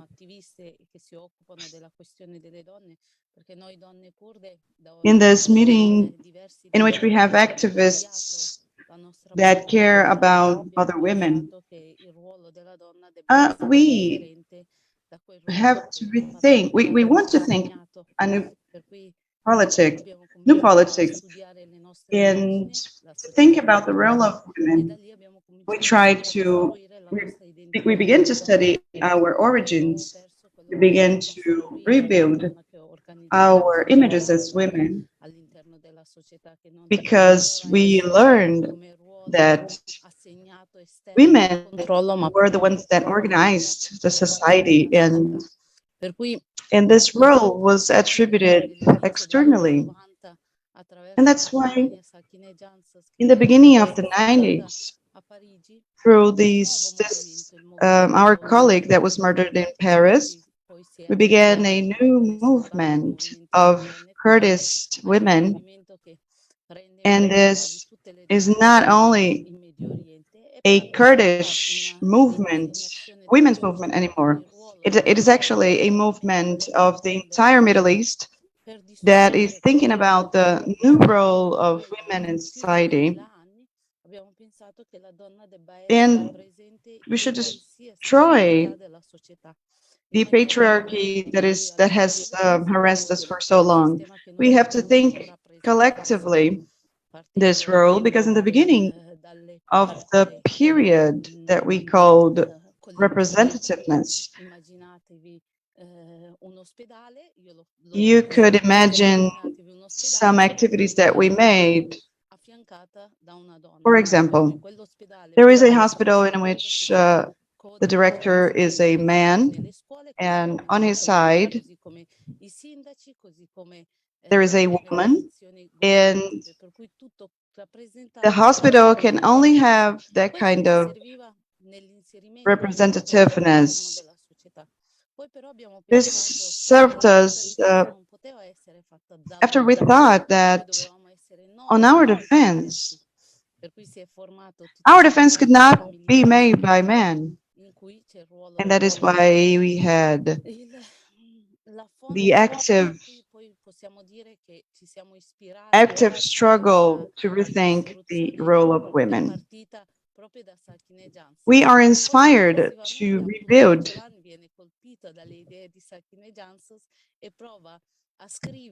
This comes from the idea that we would like to rewrite the role of women in the democratic area.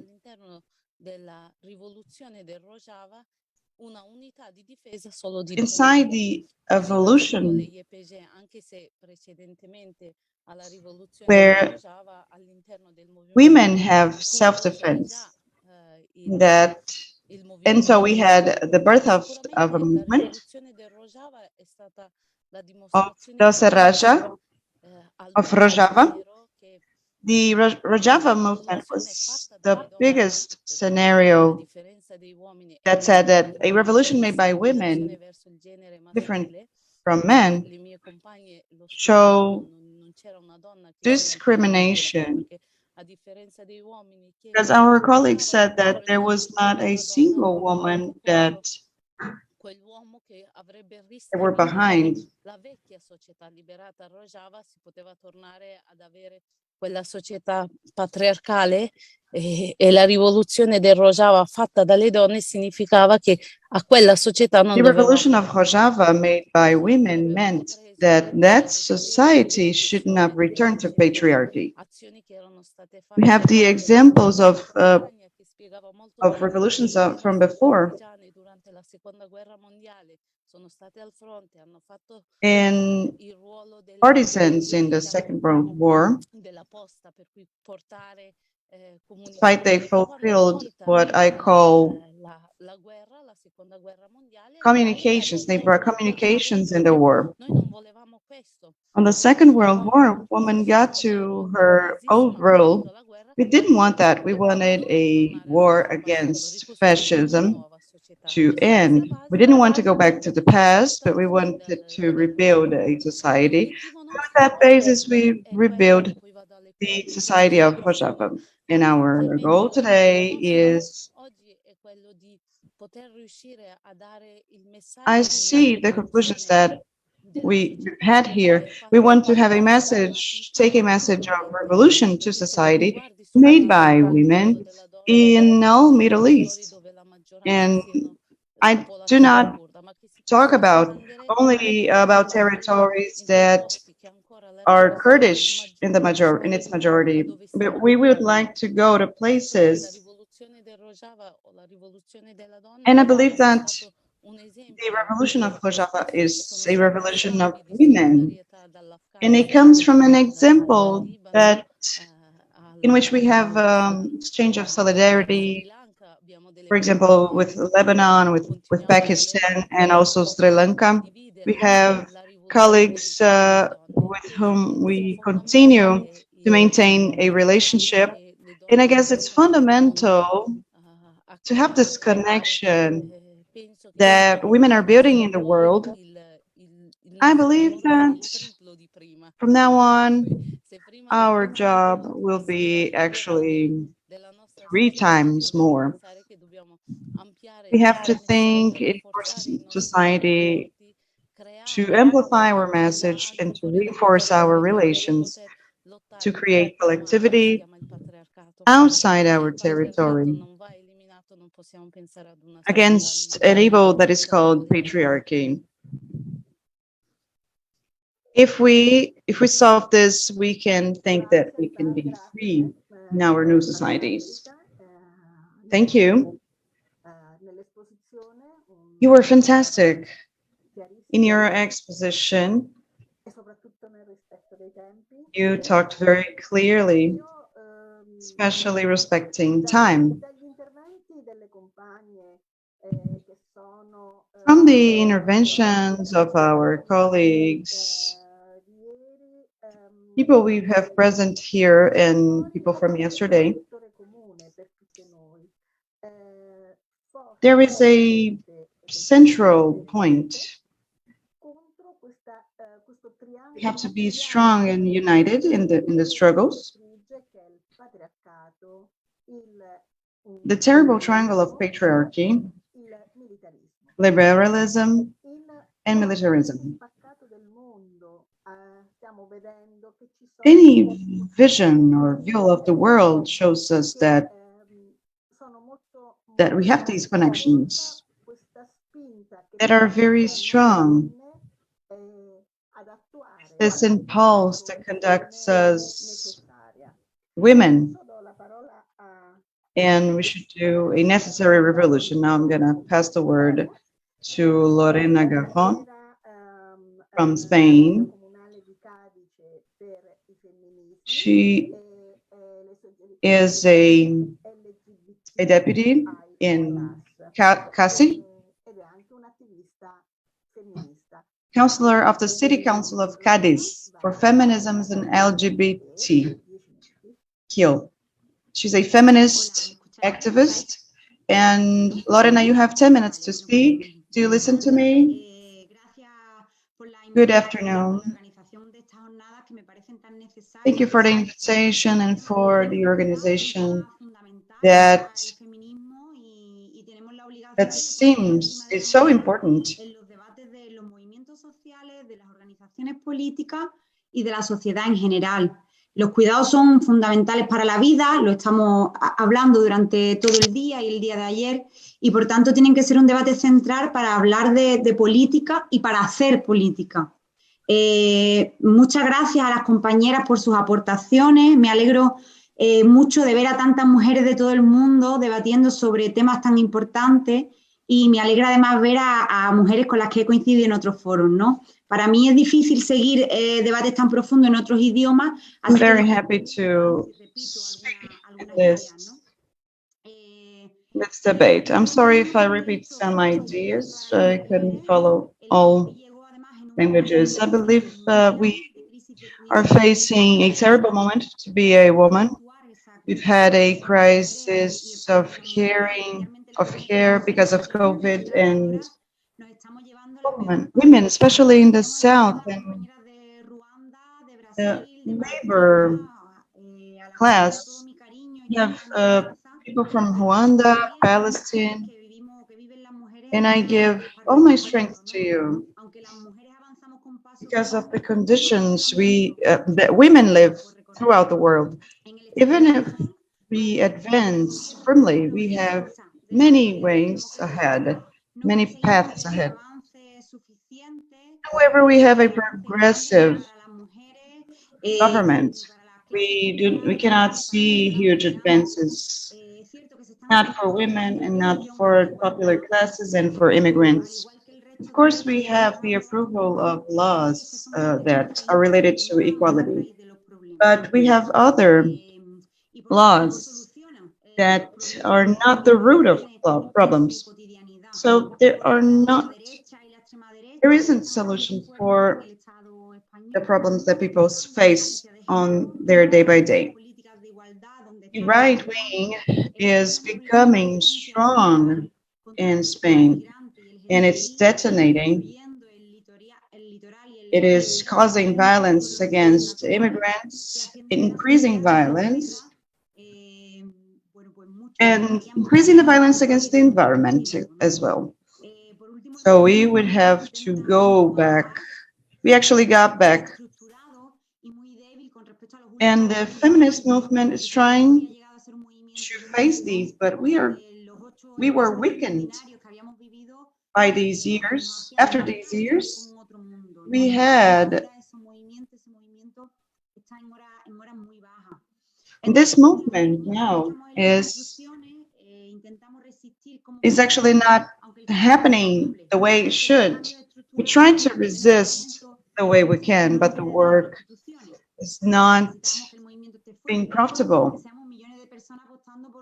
We have to think about, we have to have a strong movement voting for another social movement where the rights of women and LGBTQ and the working class should be recognized. We were in Barcelona this last weekend, and we were trying to gather the network that would bring us to politics. The question is, why? Where are we as institutions? We have little changes that we can do. We have to use the institutions. I guess feminists show us that we have to do this. We have to do this movement in every place. We have to make organizations to abandon the masculine, the male actions. We have to participate in these institutions. And the limits of these institutions are huge because we have a huge patriarchy that it is very hard to put in action some activities, some tasks because we are guided by the political aspects. It allows us to push us to do feminist laws to disarticulate liberal democracy in relation to care policies. It is a very broad subject because, in my opinion, a lot of things have to do with care. Sometimes we talk about care as a private matter. And women only. Evidently, care is a bigger issue, something that broadens our horizons. So we need public policies about women and especially issues related to care. I guess the matter of conciliation is important. We have an enormous percentage of unemployment of women, specifically because we continue to be responsible for caring for our kids, for our elderly, and we cannot aspire to better jobs because of these tasks. And on the second place, and also mental health mainly, that in these last times, this last period was unfocused. COVID has as a result, a number of diseases and mental diseases, mental illnesses. We can see among our youth that kind of problem. The education has something to do with care as well.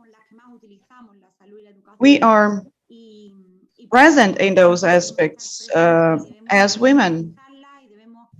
So we have to be present there. We have to make these spaces, these rooms more democratic and make it 100% public. In Spain, the mental health system were public for a long time, but with more power, each time more, they are being privatized. And we need to talk about basic needs, water, housing. We are in a moment in Spain that the cost of power, of energy, has risen especially because some companies were joined and they want more money for them.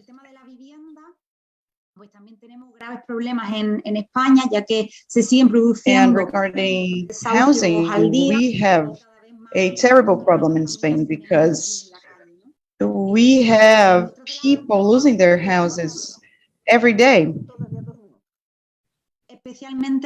And other questions? The special subject is reproduction and sexual rights. The abortion in Spain now is recognized in a certain way. However, we continue having a lot of problems. And, for example, operations of abortion cannot be made by the public system. The government actually pays for it, but it's made in private clinics. And this is terrible for us because we have obstetric violence, for example, that happens in private and public hospitals. And regarding care, the environment and the creation of communities, neighborhoods, and solidarity among neighborhoods. The policy of care must be horizontal. We need to have this in every institution. And we have had experiences of solidarity sometimes in virtual places. So we need to create a movement that is transversal, that is feminist, ecologist, anti-capitalist, because we have to build a world in which nature is in the center and also care. So thank you very much. I hope you can be well in every place. I hope we continue to debate these systems because we need to be very strong to build this other world that we need. Thank you very much, Lorena. Before we continue, I'd like to remind you that we're getting to the end of this meeting. If you have any questions, you can make requests for answers, or you can write them on the chat now. Now Marta is going to speak. She comes from Poland.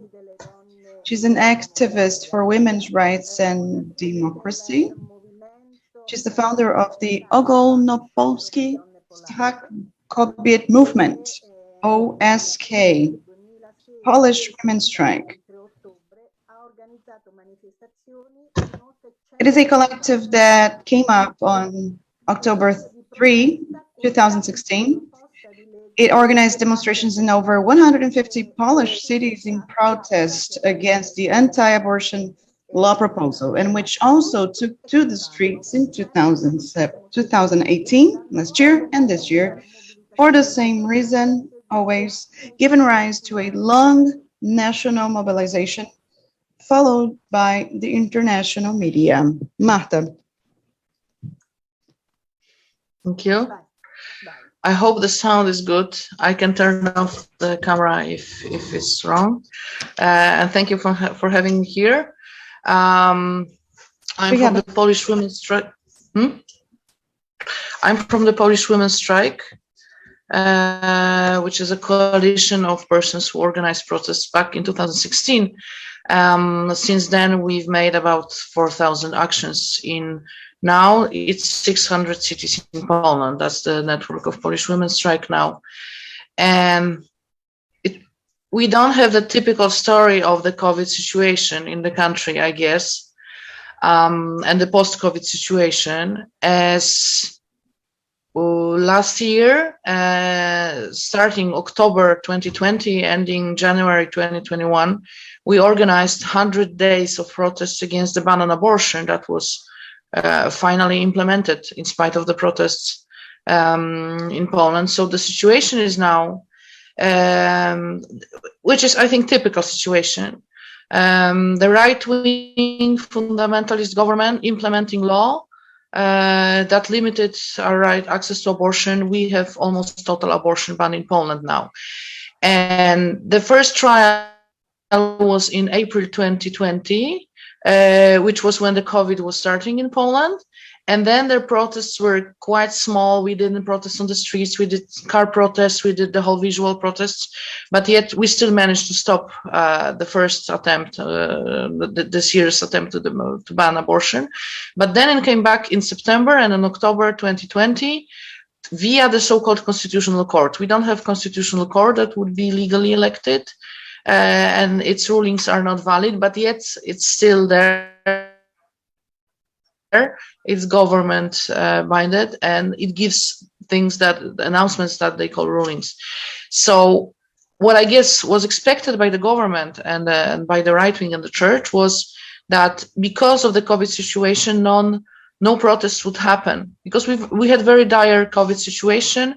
We had absolutely disastrous situation in the healthcare system, and in spite of that, in spite of us not being prepared for that and not aiming for that, we had people protesting in 600 cities for almost 100 days against the ban on abortion. So that was really difficult situation, at least in the beginning. Us all, the organizers, leaders of the protests, knowing that people would do that, would go to the streets anyway, in spite of, it didn't matter then that it's still the COVID situation. So the attempt of the government and this I guess reflection of the government that people wouldn't protest because of COVID didn't work, but still we didn't manage to stop the ban on abortion. And the situation in Poland, I think, shows everything that you can see in a state that was built on these general rules of democracy, which, because it was built by men, were just free media, free elections, and free judiciary. No human rights as something important, no women's rights as anything important, no minorities' rights as anything important. And I guess we're paying the dues now. No social policies. So we've lived in a state for many years that was a typical capital state. So if you weren't young enough and strong enough and wealthy enough and educated enough, you should go away and spoil the picture. And with the COVID and the protest situation, we kind of bore all the fruits that you can imagine. So we are now in the process, and this protest started and was very fast during the COVID situation, of building systems out of the systems. We have the separate system to provide healthcare. We have a separate system built by people to provide education. We have a separate system to provide social services. So we're living in a state that doesn't provide basic services to people anymore. So we are the country that, and we are the people who are basically falling off the privilege that we used to have, at least at some point. And one of the systems that was built outside of what should be provided by the state is the system to provide abortions. When the protest started, the initiative that is called Abortion Without Borders, that provides abortion in spite of the ban in Poland, the number of services they would provide in a month, now they provide in a day. Because within the protest times, the number for the national helpline that they're having was everywhere. It's in the media, it's on the buildings. It's the third most known helpline number in Poland, after the police, and I don't remember what's the second. The third line of the national helplines is the abortion providers number, basically, in Poland, which is something ironic, I would say. And we are building the systems, not only Polish Women's Strike, but grassroots organizations, civic organizations, collectives. We have that now, in spite of this whole situation, this disastrous situation. It seems like we are starting to finally do something that we forgot to do for the last 20-something, 30 years. But it's actually happening in pains, as we are being repressed by the state. I'm on 81 trials for protesting, and we are beaten up by the police. We are being gassed, we are being cordoned, we are being detained. And this is one side. And the second part is that I'm actually also protected by the police when I go somewhere in public, because the TV, the national television's propaganda was strong enough for me being threatened and having my life in danger, as there are certain persons profiled by the police who are trying to get me somehow, and already have tried. So we are paying the price for not doing that together. And I don't think this is the lesson to be learned. The only lesson to be learned is you cannot have a state that doesn't have any safety measures for human rights. You cannot call this democracy. We've called the state a democracy. We call the state that had free media and free judiciary and free elections a democracy. And it wasn't a democracy because we didn't have any human rights protections. And we can see that now. And because we didn't have any human rights protections, we didn't have the switches to stop what's happening now in Poland under this right-wing regime, fundamentalist regime. It means that we have to build all the systems that provide services to the people by ourselves. We cannot depend on the state in any way. We cannot count on anything. We are crowdfunding for basically everything. And maybe that's the way, maybe that's how it has to be. But yes, I guess I would like that to be less painful, in maybe not in such disastrous times with so much human cost that we are bearing now. What we are doing on a large scale is psycho-emergency. It's the psychological help for anyone suffering from activist burnout or PTSD, because many people suffer from PTSD after last year's the amount of police violence. And I think it only works because we're a women's. I'm happy that it works, and it works because we are a women's organization, which means that we were able, as a massive movement, thousands of people, to actually acknowledge that we need this help. We need psychological help. We need that to go on. We need that to run what we're doing, and it's a massive thing now for activists, for organizers, for leaders. And this is a great part of our budget, supporting people who are suffering from PTSD, from burnout. And the second is the legal aid for people being charged and investigated because of the protests. And we're talking about 4,000 people now in Poland being on trials and charged and investigated and harassed by the government. So these are the two major things that we are doing now. Hai ancora 2 minuti, Okay, so that's what I can say. What happened within last year? Last year showed all the weaknesses of this non-democracy that we believe that we have. It showed how much depends on us. It also showed our power, obviously, as we see. We didn't stop the abortion ban, but there are actually more abortions now provided to women who need that in Poland, because it's easier and it's more accessible, and we've collected a lot of money to provide those services also. European Parliament decided that abortion is a human right. The biggest opposition, conservative right-wing opposition party in Poland, decided that they are for legal abortion, which means they are more afraid of us than they are of the church. And we are now in 600 cities. We were in 150 before that. So we also grew on that. But what I can say, I do believe in grassroots organizing. I do believe in building those networks. But at some point, I would like my state to come back to providing the services that it should, because the situation now means that everything falls on our backs, and it's really, really hard. So it won't, I'm sure that it won't last. I'm sure that everything will be fine. And I also see that we have the new generation of people who won't let human rights to be pushed somewhere away. These are people who are 20 years younger than me, and they won't be blackmailed into voting into lesser evil. And they absolutely don't accept the church's role in public life. And they are the future. They are the future. They are the ones who will bury, who will carry the thing onwards, I'm sure. And we can see them on the streets, and we can see them collecting signatures, because we are collecting signatures again to legalize abortion in Poland, of course, because it will be legal, I'm sure. Thank you.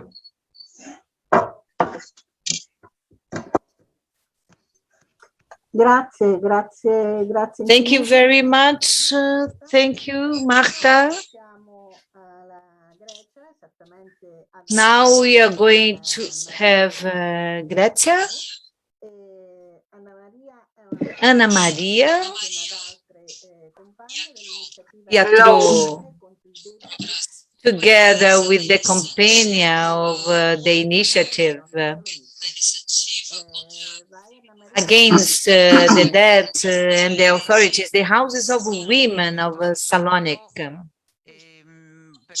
Just a second. I think there is a message via WhatsApp, and they haven't been seen. So after matters, talk on behalf of all of us, not only Italy, but we wanted to have all the solidarity expressed. Marta is at risk. It's being at danger. It's a terrible situation that Marta is facing. And you cannot do a lot, but you can offer our solidarity. And the point of view of Europe, you can have a pressure on European Union. So you're going to have a reaction firmly against Poland. No, sorry, I didn't see the chat. So all solidarity to Marta. Now, Ana Maria. Hello. Thank you very much for being here. I'm really happy. I will try to transfer the situation in Greece. Greece is one of the countries that really failed to confront the COVID situation and the crisis in any aspect. We have now more than 15,000 of dead people, which means about 143 deaths per 100,000 citizens. Since the beginning of the pandemic, we are constantly under strict restrictions. For 1 year and a half, we were under strict lockdown with nighttime curfew from 9 p.m. to 5 a.m., closed bars and restaurants and shops, and distance learning and distance working and restrictions for gathering, etc.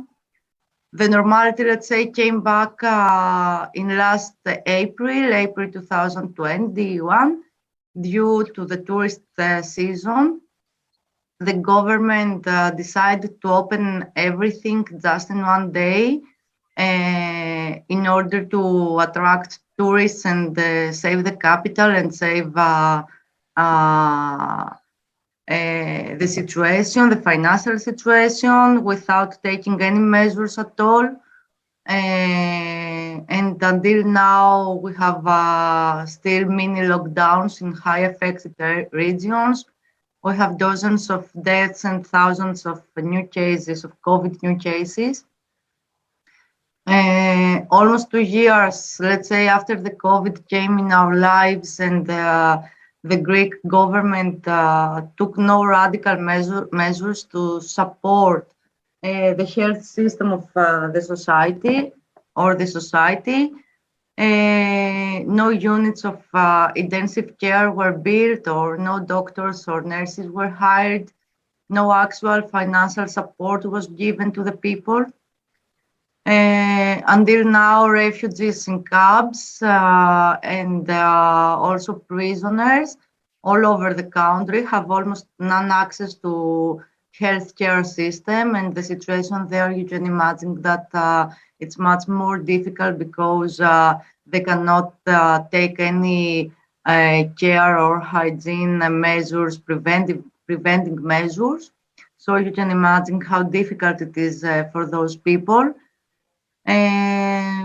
At the same time, Greek government tried to take advantage of this situation and enforce new strict anti-labor laws, taking back many conquests of the previous decades.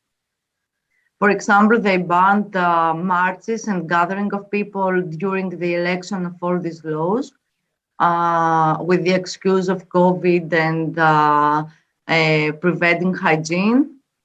And of course, it was obvious that none of them cared about the people or the pandemic. They only wanted to enforce all new restrictions and repression against our lives and our rights. They wanted to create a new situation in our everyday lives and to check our lives and to check everything. And as always, rich get richer and poor get poorer in these situations. New accounting scandals regarding crisis management arrived in our country. For example, billions of euros were given to the mass media in order to control them and to show whatever they want to show. When at the same time people had no money to survive or they lost their jobs due to this situation. The unemployment is really high in our country. At the same time, a big anti-vax movement is on. The movement is supported mainly by church and right-wing people who refuse to get the vaccine, refuse to wear a mask, refuse even that COVID exists. They refuse even to intubate it when they are really sick and COVID positive and in a really bad condition. The situation is a little bit crazy, and of course it has to do with, it's different with the repression that we feel. Of course, we can understand that government wants to check everything and take control of everything, but we are talking about a really different situation here. Of course, this is supported and has a base to the rise of the right-wing Greece, which 1 year now, Golden Dawn members are in prison. All the leadership of the right-wing party, Golden Dawn, now is prison because of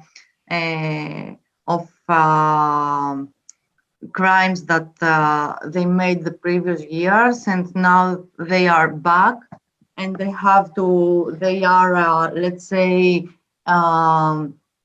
together with this movement, and they support this movement, and they try to take back their place in the society.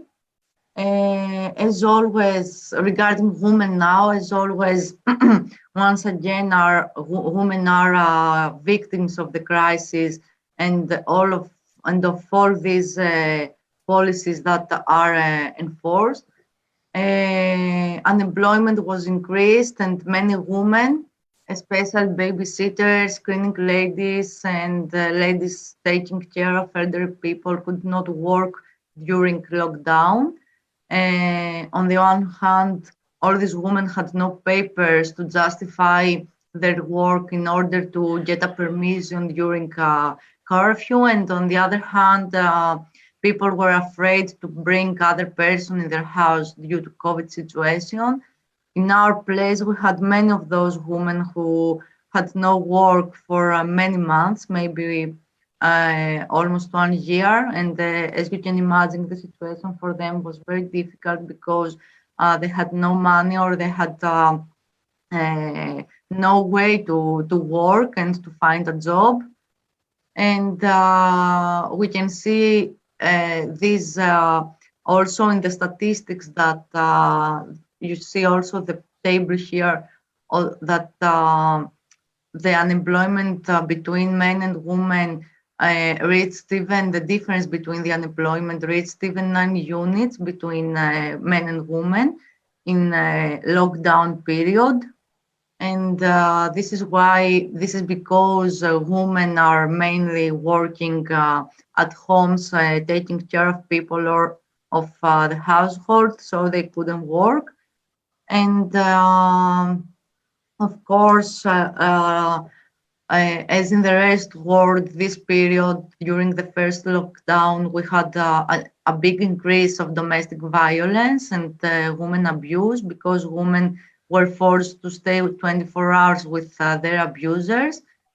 Regarding SOS line for domestic violence during the pandemic, and also the official reports of the police, we see the results between 2020 and 2019. We can see that in April last year, they reported 1,064 phone calls in comparison with 167 in April of in the same month of in 2019.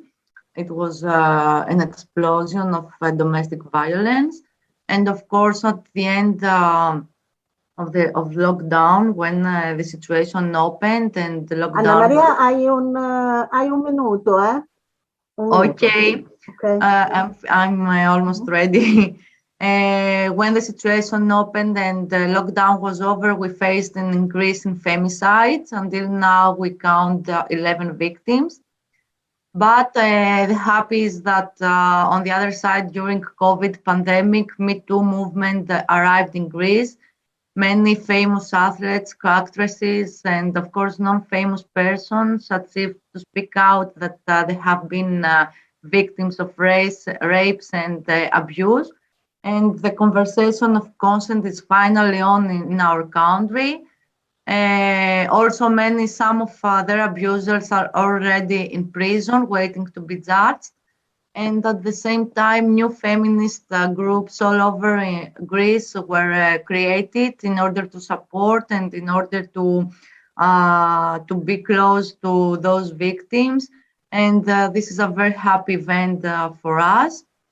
As a solidarity place, all this period we were close to all those women, and of course close to single families who were in need.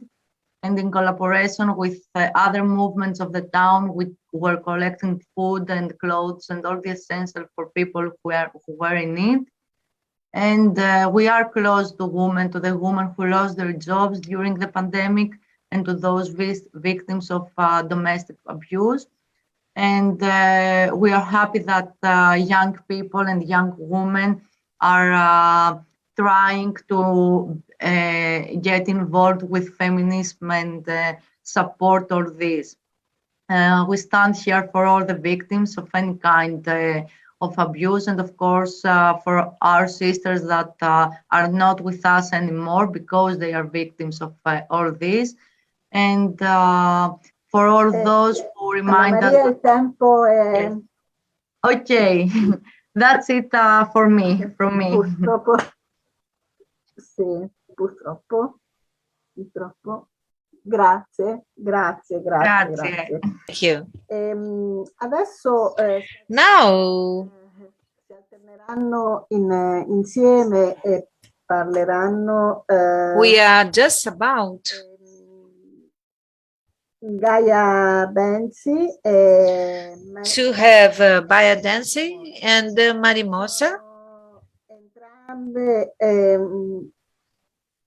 un attimo, entrambe attiviste e redattrici della We have the activist in Italy,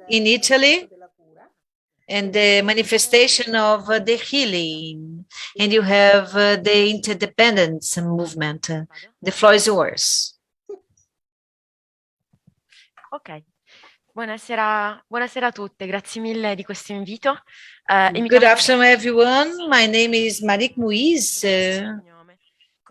pensato di portare una riflessione un po' più generale rispetto alle esperienze che invece sono state alle And I have this general reflection in relation to the testimonies you gave me. You have a reflection from the translation of the work you have developed.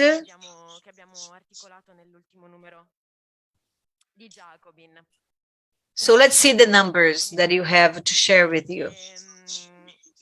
You talk 5 minutes only, that's okay for me. The premises, when you talk about cares, you have to see the critical concept of this lack of care. What is care all about? What is healing? Nowadays is very patriarchal, and you have the system now that are not taking care of the health, actually. So you have the maternal care that polarize the relations of care. It's a verticalization of care. And it's like the person is the provider of cares and they have this care passively. So the mother and the caretaker, that is what healing is about. It's very infantile. So this is the model of care that you have in place nowadays. So it's a reproduction of a care that you are living. So who is interested in that? We have to think about the spatial analysis. And in terms of spatial analysis, that could be important in this moment to develop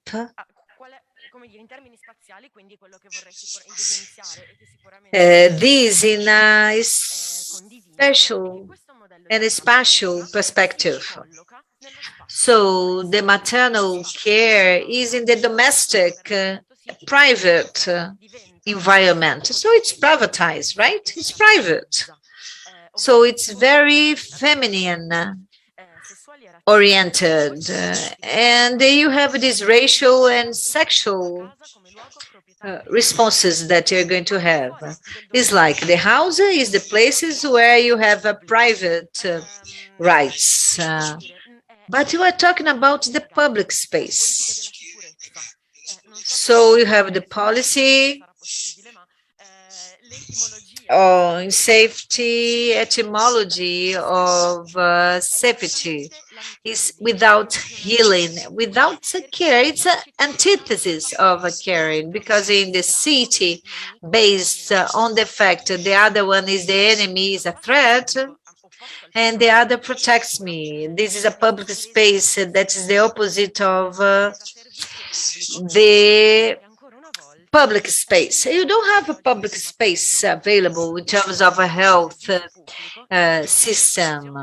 The public service is where I can go to have a response to a need that was defined by the others. And I am passive, no decision made by me at all. So this is a place that it's public. And I have a response to my need, because this is a space where I belong to. I should belong, but I don't belong.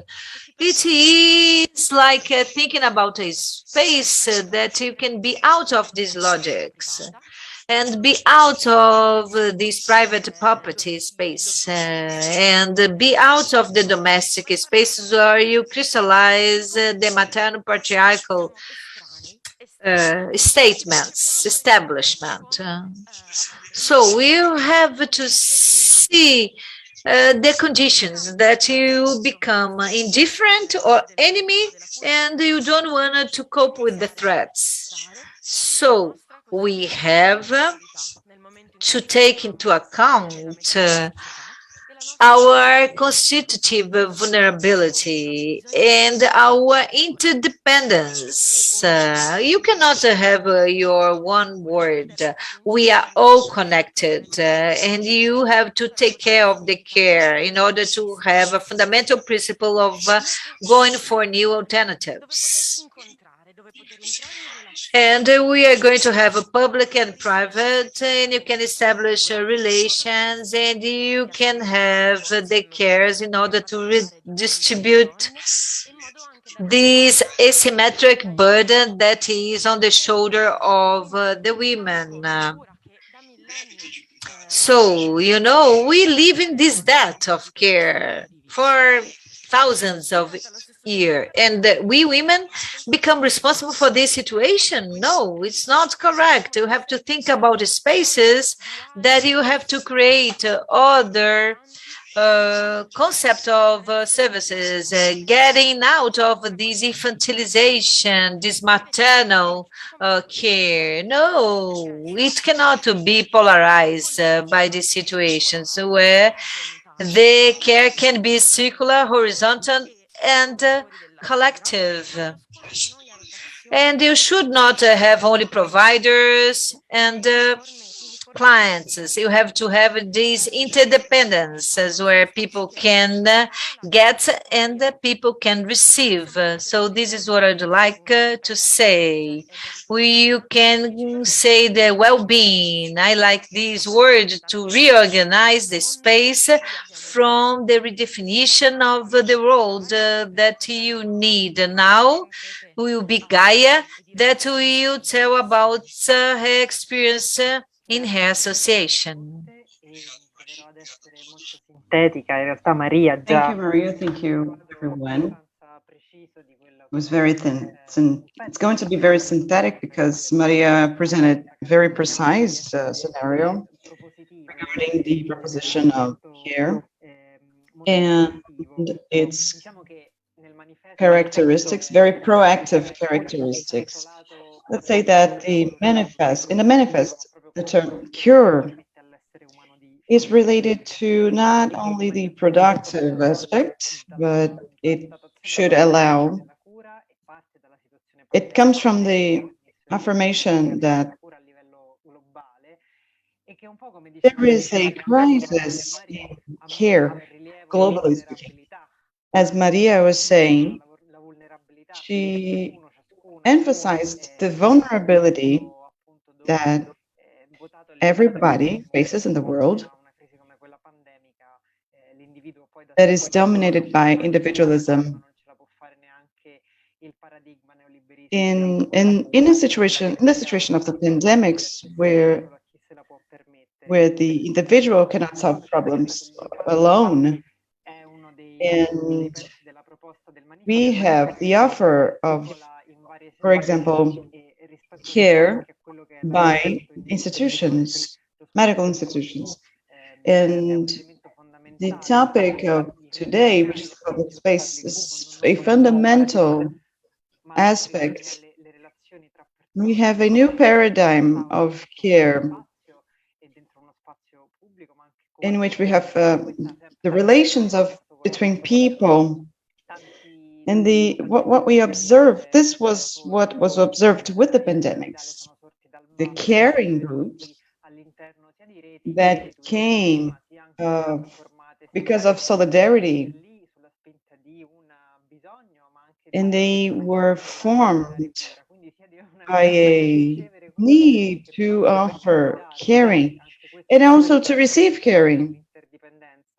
And this is a movement of interdependence of basis that is taken into consideration the collectivity and women that are available for caring.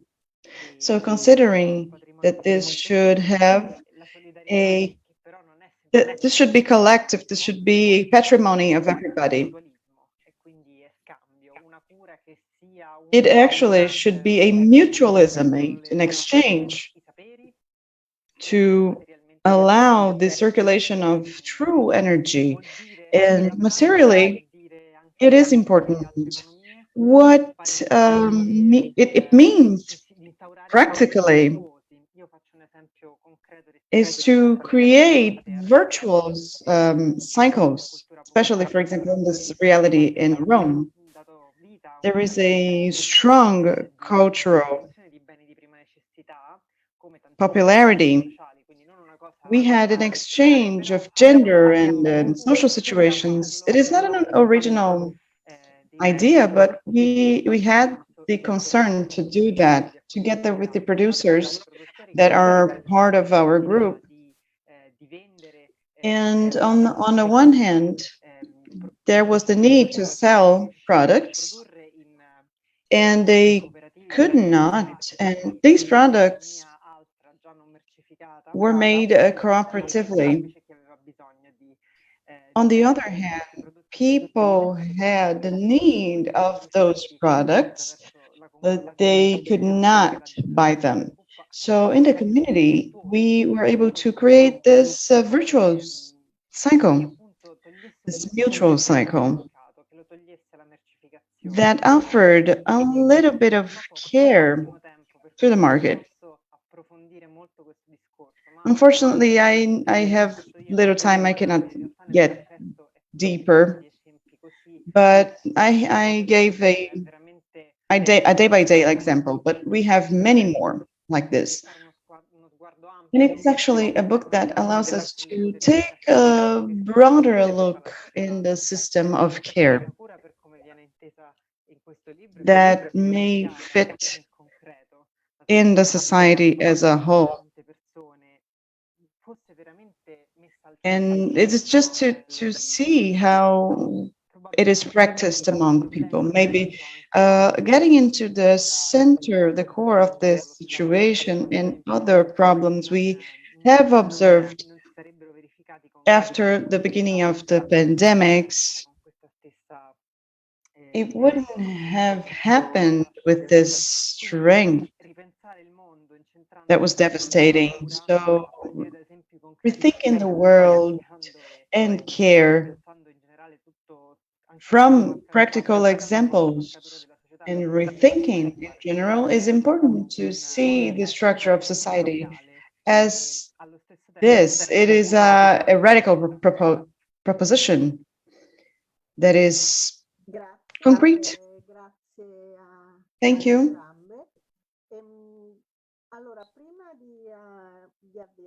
So before we continue and pass the word to Fernanda from Orlando Institutions, I would like to remind you that you have the possibility to ask some questions in the chat, or if you have any messages for one of the speakers. I would also like to ask you to send your written intervention so that we can publish on the website later. Thank you. Now, with the word is Fernanda, which is a professor, researcher, and teacher's trainer. She deals in particular with teaching in migratory contexts and for unschooled adults. Fernanda, you have the word.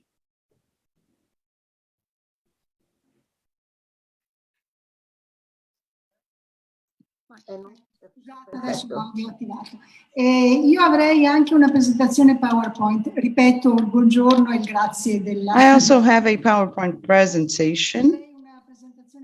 I would like to ask you to present it.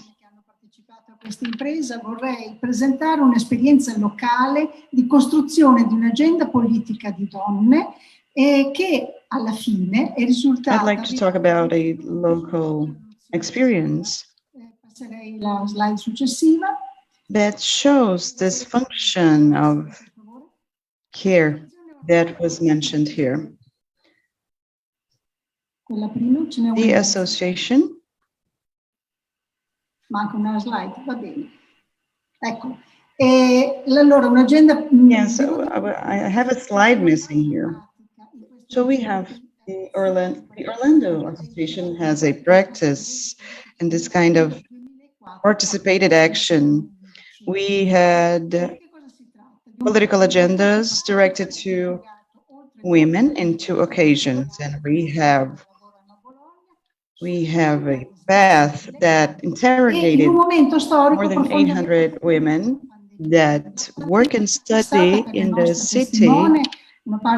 There was a historical moment of the pandemics. It was an accelerator of difficult situations, and for us, it represented a discriminative way to take a look at cities, and the objectives that we had were very clear, dividing with the participants and identifying desires and propositions and initiatives from different women in the cities.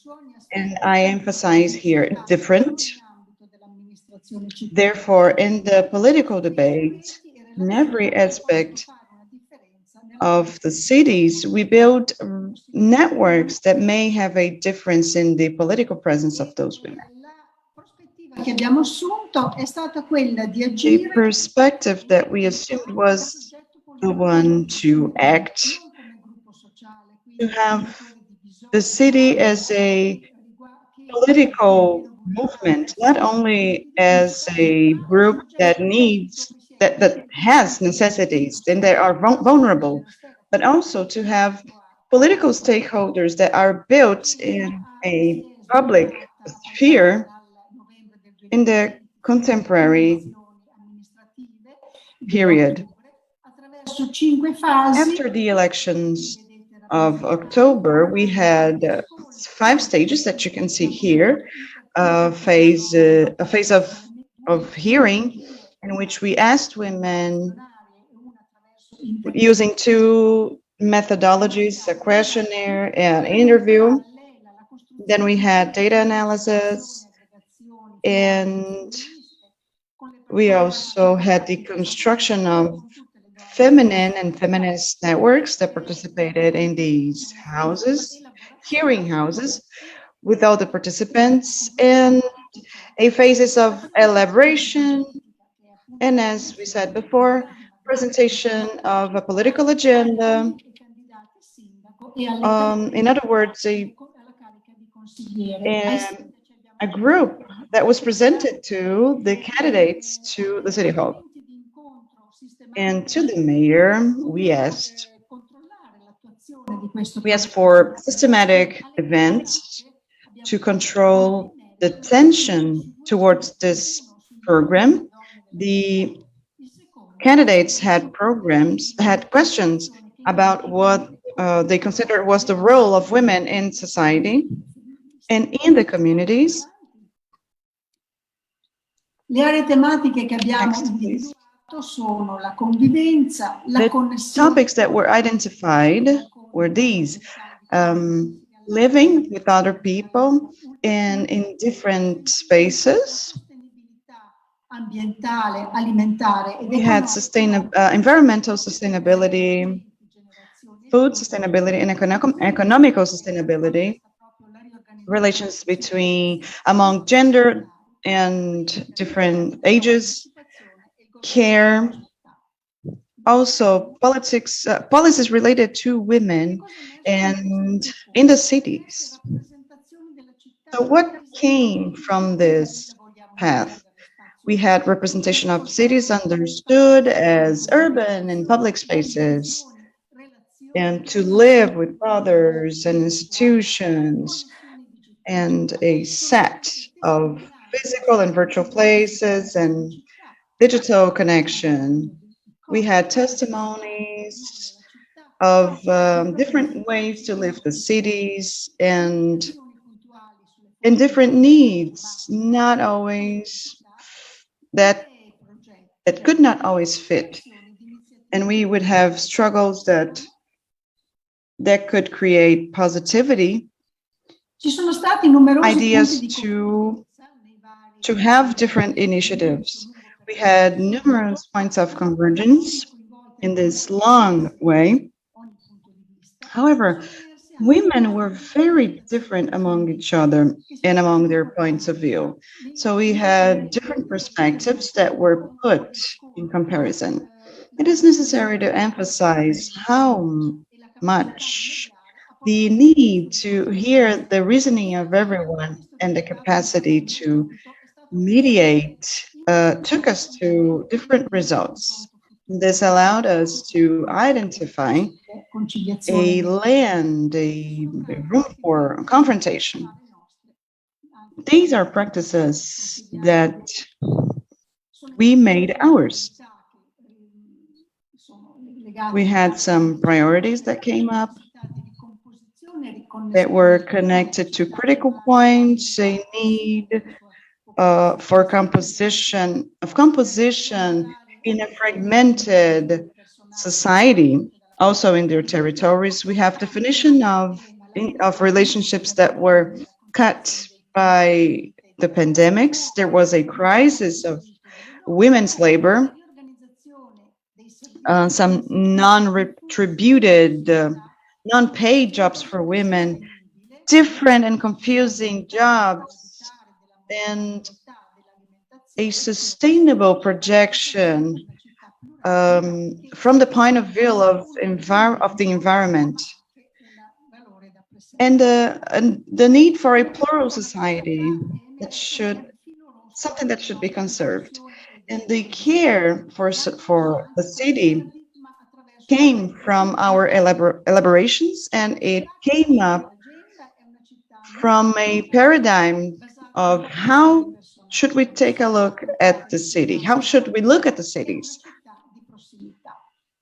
And it is a city of proximity. I think it's very important to have to understand this fact. A city that is governed collectively, and many of these women insisted on matters of responsibility that should be divided between the society and the administration, and etc. So what does this care mean? It is an experience on reality and also a paradigm. In other words, it is proposed as a cultural element and a government, and it comes from the houses and offers the instruments that are necessary for the contemporary cities. Besides the participation, we offer some elaborations and propositions from the participants and also to the candidates. And the administrative authorities understand that we should continue with those actions directed to the collectivity and women.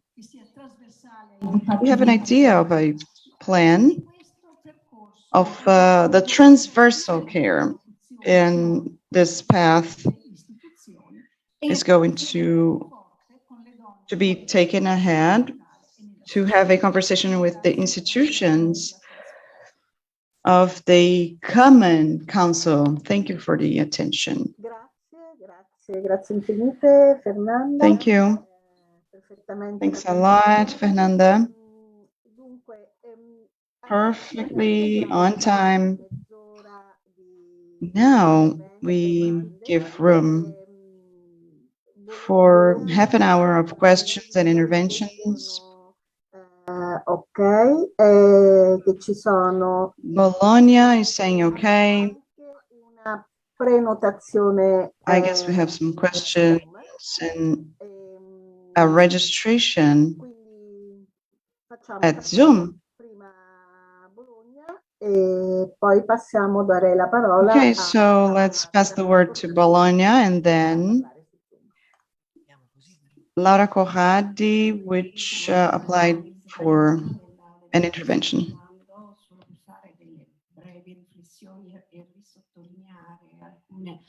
I would like to make some reflections, about these 2 days, yesterday and today, to guide this, to guide these reflections. Regarding the use of resources, so I emphasize things that were said before.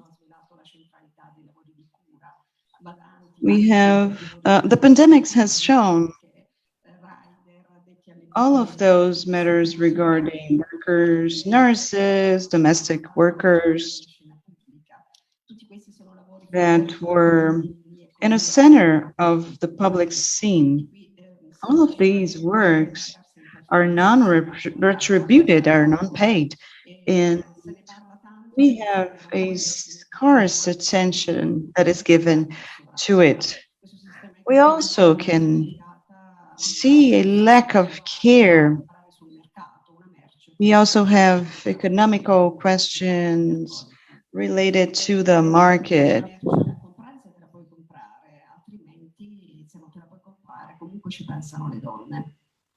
The translation is being harmed because of the audio.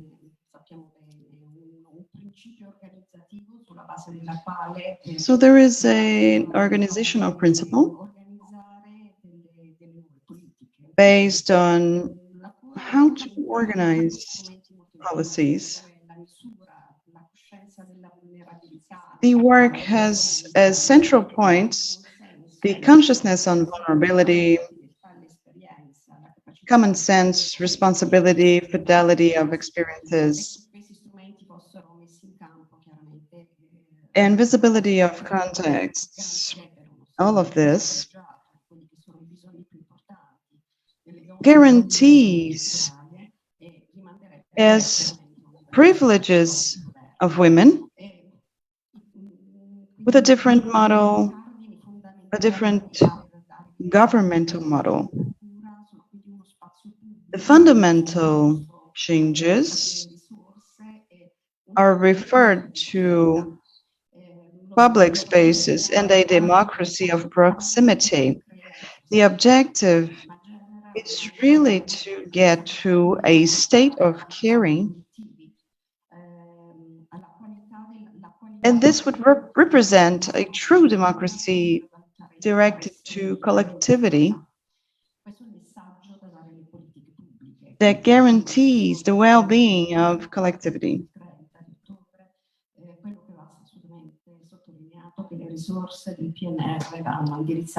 The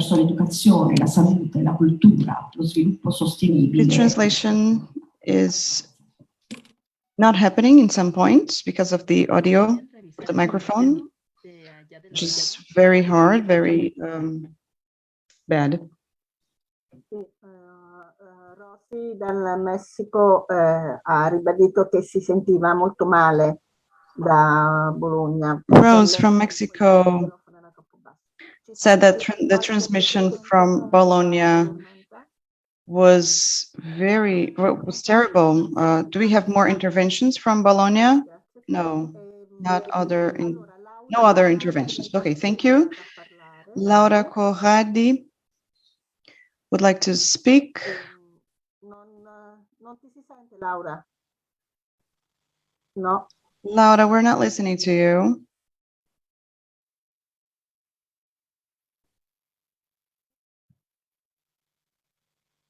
No.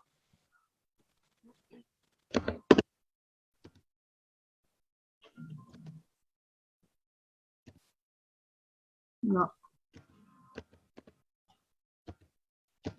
No.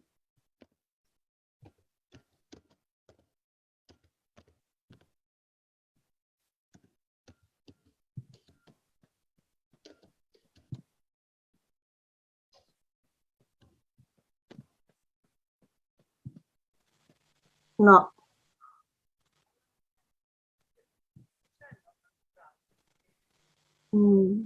Io non sento niente. Niente? No. Not listening. Intanto Rosy dal Messico. Meanwhile, Josie from Mexico Guadalajara. wrote down. Ok, vai. Ok. Wrote from Guadalajara. Okay, now. Questa tecnologia è uno stress, anche se ci permette di fare cose bellissime. This Come technology is very stressful, even if it allows us to do great things. Like these 2 days, I am truly thankful for these 2 days with this richness of details, international aspects that were important in all of those interventions of our Italian colleagues, the conclusions of Monica of yesterday, and also the contributions from Marie, Gaia, and Gaia, and on the research and Fernanda's research. And all of this gives us an idea of how is this entire movement. People, after 7 months of lockdown in Calabria, I did 13 weeks running throughout Italy about doing a seminar about prevention of violence in the pandemics and in our political communities. Having seen that COVID increased violence in every aspect, it increased people being mean. In all levels, it increased. Since small cities, rural cities, we went there to see how were those new realities. And also making some questions on care, about care in our communities. I don't know if it's possible to share my screen just for a minute. Let's see. For example, this is a folder of one of the last activities, gender questions and prevention of violence in the social change group, because we have these problems even in our political areas. And another one about the centralization in the political society. In other words, this kind of work gives us an idea of what is happening, the movements that are happening, and how it is true what Gaia was talking about the reciprocity of this care. And we see that we have new concepts. For example, the radical hospitality of Bayou. This concept, I wouldn't like to talk into details about it, but it is a concept of the 19th century that was brought again, and that would say that is related to an interactive and intergenerational society. And the concept is to assume the idea of seeing what the youth would like to put on practice. And this kind of approach is really important because the alliances, I was thinking about these conclusions, these Monica's conclusions, the alliances among all realities she mentioned, which are transversal, the working class, feminism, they guarantee all of this may be done using an intersectional methodology of alliances that allows us to build social blocks. I have recently published 3 articles about it in Italy, and this mutual help, it is an old concept, but it can be updated. And especially because I do not rely a lot on PNR, and I know you don't as well. And we had a lot of criticism about this document, and we also have emergencies that are not being considered. Our colleague from Poland, she said that we had to take care about the psychology of our communities and other women. And also, this should be considered as extremely important. For 25 years, I've done prevention of conflict in my political community, but it's not possible anymore because we have a level of aggressiveness by both parts. And if you get into the middle of this conflict or among the groups, I cannot do this alone anymore. I do this with colleagues, with psychologists.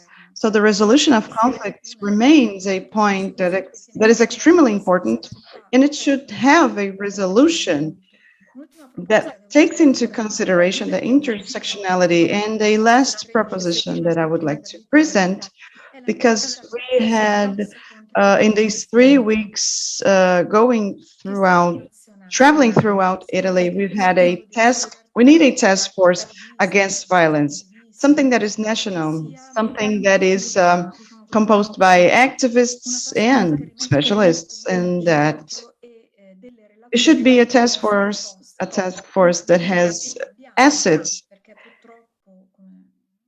in the center of non-toxic relations. Unfortunately, as many of you have read, probably, I was taken, they removed my presence talking about, I couldn't talk about prevention anymore. My voice was removed. And it would be important to have a care in the center of the topic of us women. Thank you very much. Thank you, Laura. Più interventi, non so dai nodi. Alessandra, vuoi?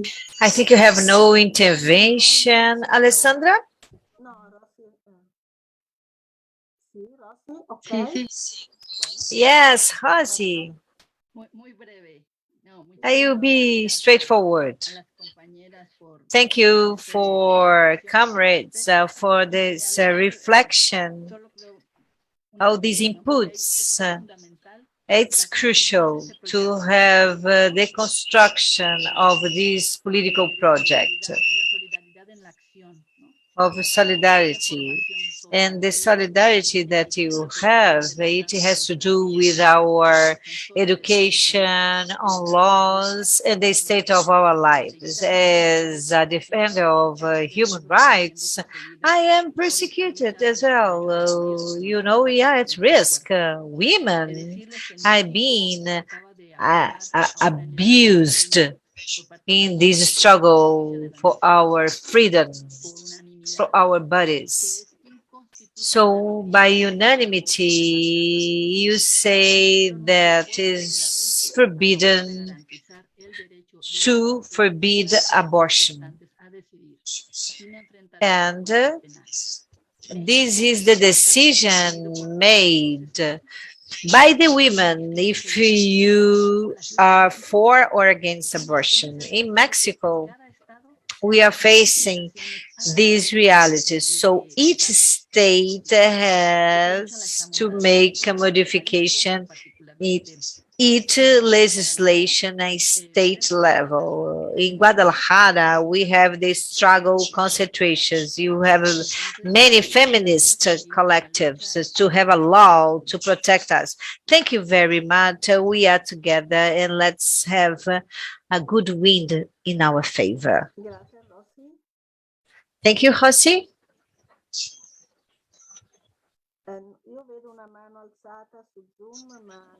I can see a hand raised. You have to get to the conclusion. So, would like to say something? I think something in the chat.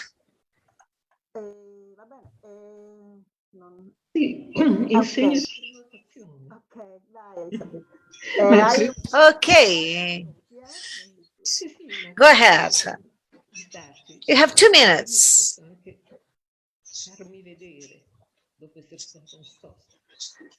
Let's have my face here. Can you see me? Okay. Actually, I would like to talk in these 2 minutes about the final words of Monica. Why? What are the premises? They are very auspicious in terms of the 2 days are really important, and you have to think about the proposals to preserve what you have discussed in the 2 days. So, something that I really got concerned was about the proposals that were made afterwards. The question is, how are we going to do it? If I'm not wrong, what Monica said,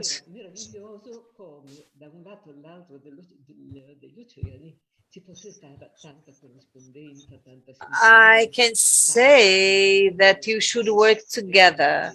It's wonderful to see that you have a lot of interconnection, a lot of echo being transmitted. We had many words, many echoes, but I don't know if it is a sample that casually we have from women, Latin American women and the South Globe, Latin America. We have to think about women, not about numbers of statistics. I'm sure you have these women that were selected cautiously in order to have a dialogue, and you have a great expectation for that. And you shared basic information elements, but think about political aspects. I think that in each space you have its own political status and challenges. So I would like to have a more information made transformed into knowledge about what we have been discussing. Now, Alessandra, the floor is yours for your final conclusions.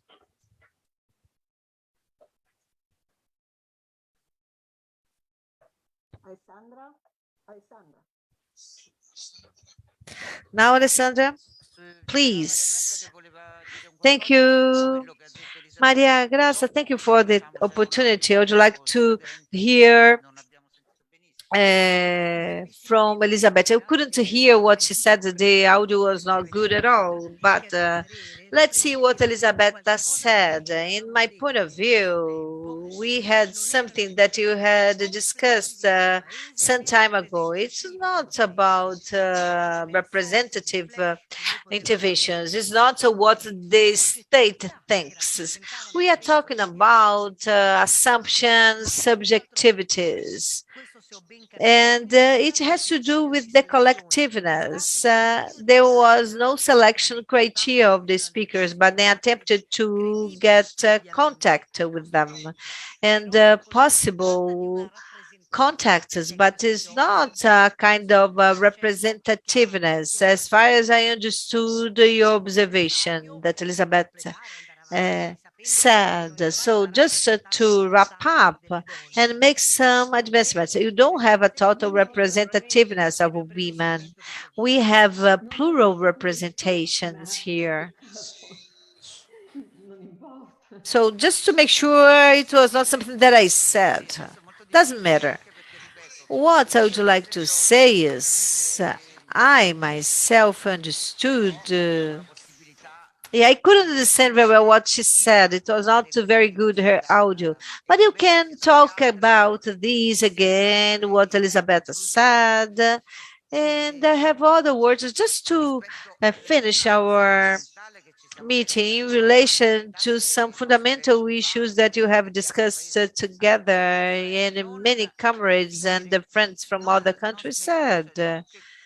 you should not stop here. This is one of many meetings, but this group that are together is, you have 50 women from different countries. You have possibility to continue this journey together. But naturally, it's complicated, but you want to do this. So we are going to have something important, to have a mailing list of all contacts. And then we are going to have the mailing list of cares. Curia, as you call, and in curia. So it's around care and less of care. So we're going to take care of this. What type of communication tools we are going to establish and to improve in order to get together? So Mari Debs from Beirut said, for sure you are going to have a record of everything. For sure you will be a report that you're going to write. It will be a summary. You ask that, but it's going to be a pro memory that is going to be useful for all of us. The point is, you wanted to build up this mailing list and you thought of have some questions that will be circulated, and then you're going to have a discussion. And from these, we are going to see the aspects that this network can be useful and what we expect for future, and how you can have sustainable spaces, open spaces that could be useful. And then you can take this responsibility to have writing with the key issues and the quick questions as well. What kind of mailing list, a report? And you're going to discuss together, right? Naturally, I'm just to re-emphasize what I said. So we are happy to have all the collaborators that talk to us. So can you have your written text about your lectures? You have the recording and you are going to disseminate it.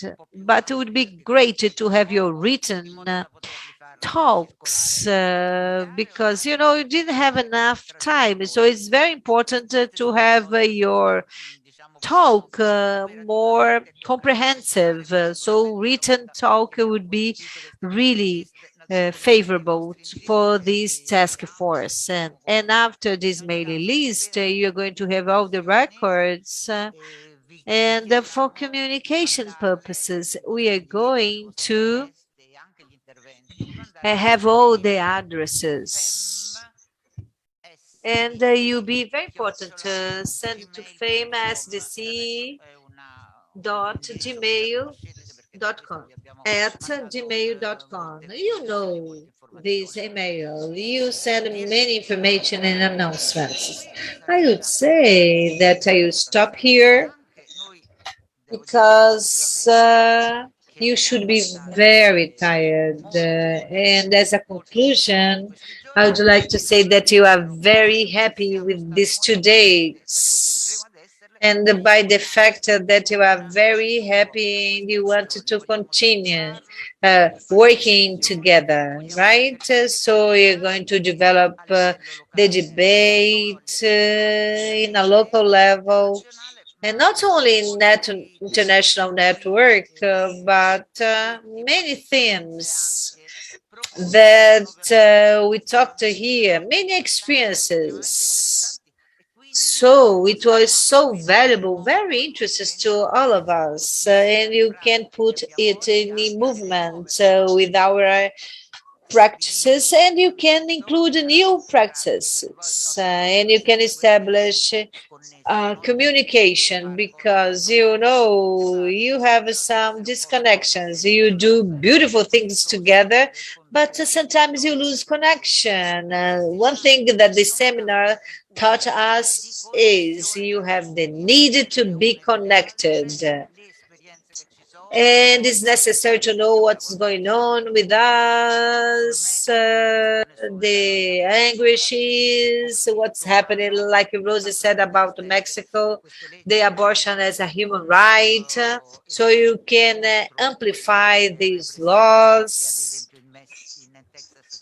You have these repressive laws that they are put into practice in Texas against abortion. I am just to give an example of Rosie because it was the last message about abortion that is in my mind right now. So it is crucial in terms of human rights to carry on these conversations and to keep our connection. What Marta said is very close to us in Europe. It's very, very serious, severe what's happened there, what's happening in the country like Poland. It's very, very worrying what's going on there. But like Gaza, we have to take care of these situations. You have to make pressure to make this communication with the political leaders, because this type of repression, this type of legislation, you cannot accept these in democratic countries. So, they receive a lot of money, like Turkey, that is in Europe. They are from the United Nations. They receive that. They are out of the European Union, but they receive money from the European Union to say that the idea of a connection, of solidarity for us, they are two important words. These are keywords that you are going to put into practice in the follow-up of this discussion. So I would like to say how happy we are by the beautiful outcome of this seminar. And you have to thank you, many people, and I'd like to thank all people involved that gave us support, gave us a hand, and made us available through platform, through simultaneous interpretation, through streaming, direct transmission with this diabolic mechanism that made us crazy sometimes. So we have to say thank you, Janaína, Paula, Rafaela, Marie,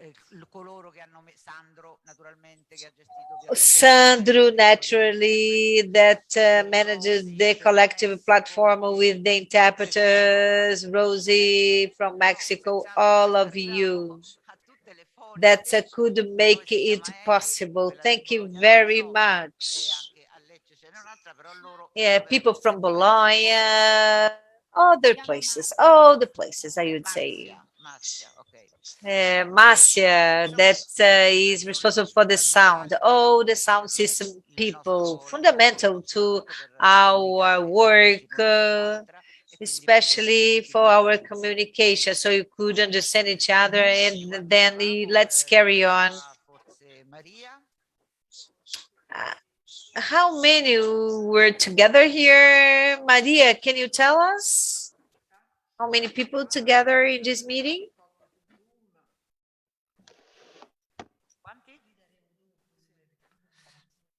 Sì. What I really expect that you have a condition to do in collaboration, right? Through connections. We can do these through Zoom or Facebook, but international level, you have to know about how many people listen to us. You had many connections and sharing in Facebook pages, very comprehensive in many languages. So you could have this assessment of numbers of people assessed before and after, right? Afterwards.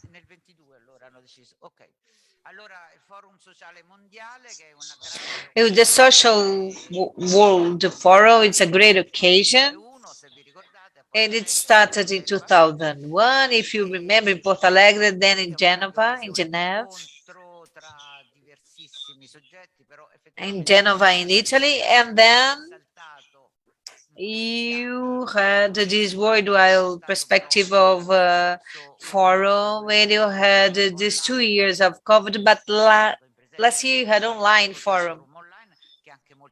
It was not face-to-face, but it was online. It was very successful. It was an occasion to me that I could get in touch with Josie.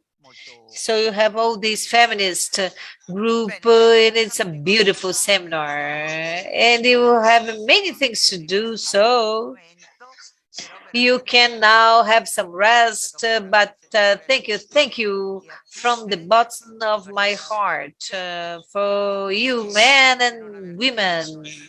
And I hope to say about the numbers that I should say thank you. If I forgot, sorry about that.